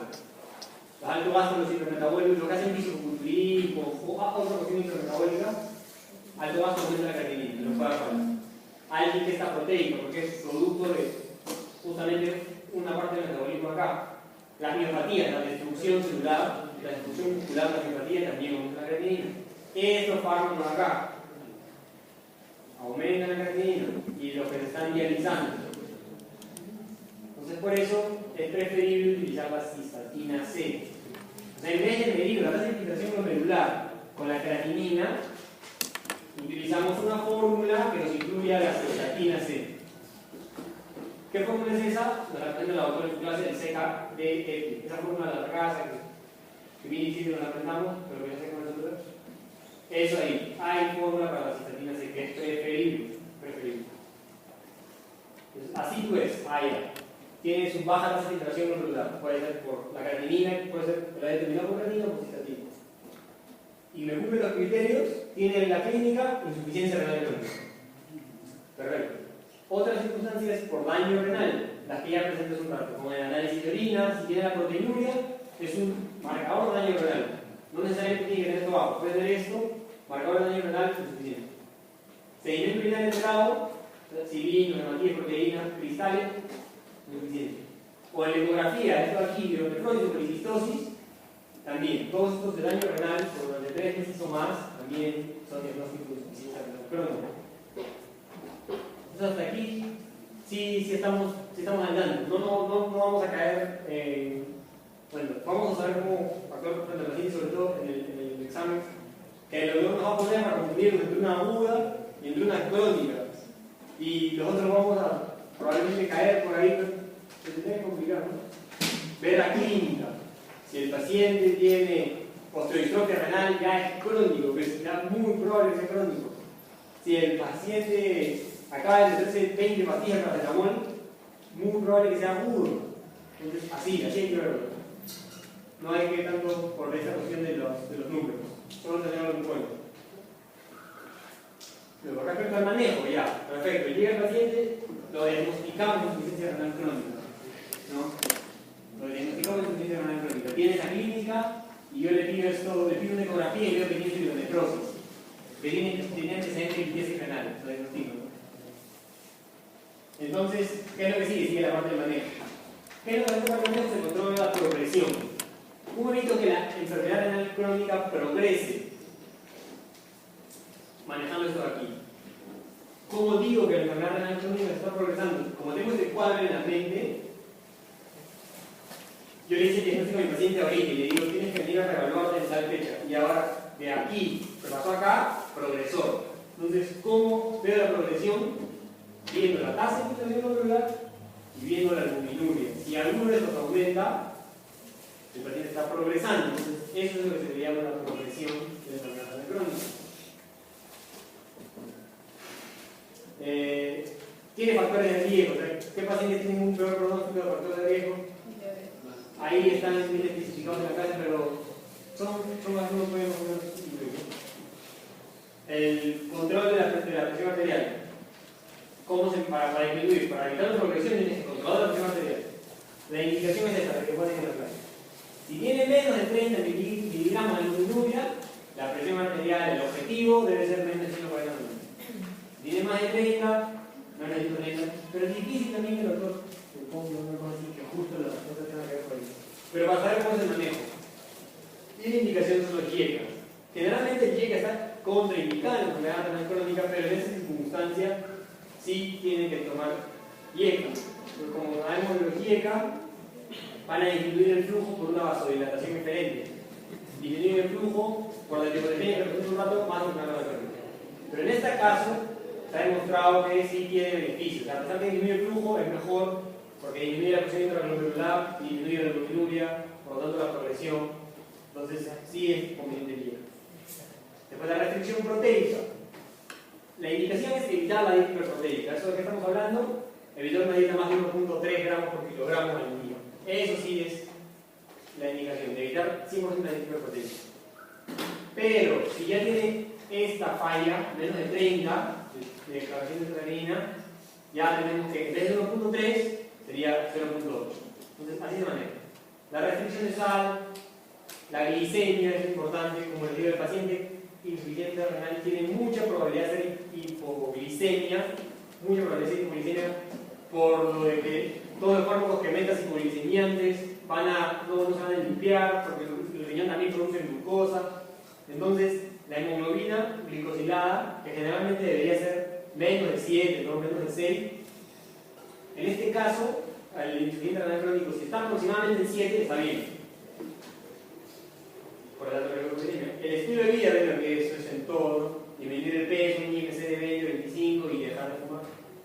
Y bueno, les pongo acá la hiperglicemia porque lo ponen en la clase, pero que hablan de que no hay evidencia clínica. Entonces, a mi paciente que yo le diagnostiqué enfermedad renal crónica, esto es lo que yo voy a hacer por él. No puedo hacer más, o sea, puedo tratar las causas secundarias, evidentemente tengo que tratar qué es lo que lo estaba lesionando, si tiene diabetes, no la diabetes, si tiene enfermedad de cambio clínico, tengo que tratar la enfermedad de cambio clínico. Pero para evitar la progresión, tengo que tomar todas estas medidas. Bueno, no son muchas, no son estas 5, porque no se pueden mostrar. Y estas medidas tengo que tomar con el paciente. Entonces, eso es lo que yo puedo hacer para evitar que progrese, porque una progresión se asocia a más mortalidad. Las complicaciones. ¿Cuáles son las complicaciones? Son estas 4 principalmente. La hipertensión, el hiperparatiroidismo, la anemia y la cirrosis. Está ahí en el orden que presenta la clase. La primera es hipertensión arterial. Que, bueno, se maneja como la hipertensión arterial, que nos enseñaron en el segmento pasado, que ya sabemos cómo manejar, pero con estos objetivos de aquí. Los objetivos de aquí. Dependiendo de la complicación. Pero la segunda complicación de la enfermedad renal crónica es el hiperparatiroidismo o la enfermedad ósea metabólica. En este caso, como hay hiperfosfatemia, aumenta la paratormona destruye los huesos para aumentar el calcio en la sangre y ese calcio se comienza a acumular en tejidos no óseos, se comienza a calcificar todos los tejidos. Eso es, hablamos de enfermedad ósea metabólica. Entonces, ¿qué es lo que se hace para evitar esta complicación, para tratar esta complicación, para evitarlo principalmente? Al paciente, en esos estadios G3B, si yo hubiera hablado de G3B, o sea, G3 por tasa de infiltración glomerular y B por albuminuria. No. No, ese no, tendría que ser en mayúscula, eso viene en el examen. Claro, es por el otro, ¿no? Hasta G5 tienes que ver el calcio, el fosfato y la carboxamona para que sepas cuál es su valor basal, porque probablemente este paciente lo aumente. ¿Y cuál es la indicación? ¿Qué es lo que hacemos? El fosfato tenemos que estarlo viendo constantemente para ver que se mantengan en rangos normales. Los suplementos de vitamina D solo se dan cuando hay déficit. A todos los pacientes no le dan vitamina D, a pesar que se presenta la enfermedad, solo cuando hay déficit. Y bueno, la que no se haga con glufonato ni la deshidratación. Lo tercero es la anemia. La eritropoyetina solamente se da para subirle la hemoglobina del paciente hasta el 11.5. Luego de eso ya no está indicada la eritropoyetina. O sea, si el paciente está en 9, ahí puede indicarse. Pero si el paciente ya está en 12, es hombre, está anémico, la eritropoyetina no. 11.5. Lo que sí se indica es tratar se administra el hierro en el paciente renal crónico con anemia. En la anemia justo realizamos un artículo que sí se relaciona, o sea, prácticamente una filtración debajo de 40 en mujeres se va a asociar a una disminución porcentual de la anemia. O sea, casi todos estos pacientes van a ser anemia. Se administra hierro para tratar la anemia, se atiende el cáncer, todo lo que presenta la clase. Y se mide, dependiendo de la clasificación, una vez al año, una vez al año. Ahora yo lo presento, pues es básicamente recordarlo, no hay nada mucho que explicar. Y la acidosis, que es la cuarta complicación, que serán suplementos grandes de bicarbonato cuando el bicarbonato está por debajo de 22. Entonces, así se manejan las complicaciones, así controlamos la progresión, y esas son las indicaciones para referirlo al nefrólogo. Esos son los episodios agudos, es el cuadrito que presentamos ahora. Un episodio agudo de insuficiencia renal crónica, ¿qué es? Una hipercalemia, un edema agudo del pulmón, una de esas cosas, ¿no? Y se manejan con el cuadro SPR, el letra en inglés, que está en la otra clase. Y que eso es todo de manejar renal crónica. ¿Alguien tiene alguna duda? Bueno, desde normativa de época, toma en tareamos, no disculpen, no nos podía sacar. Pero es ver nomás la clasificación, ¿no? Ver el manejo, esas cosas. En cambio, esto sí era un poco más importante.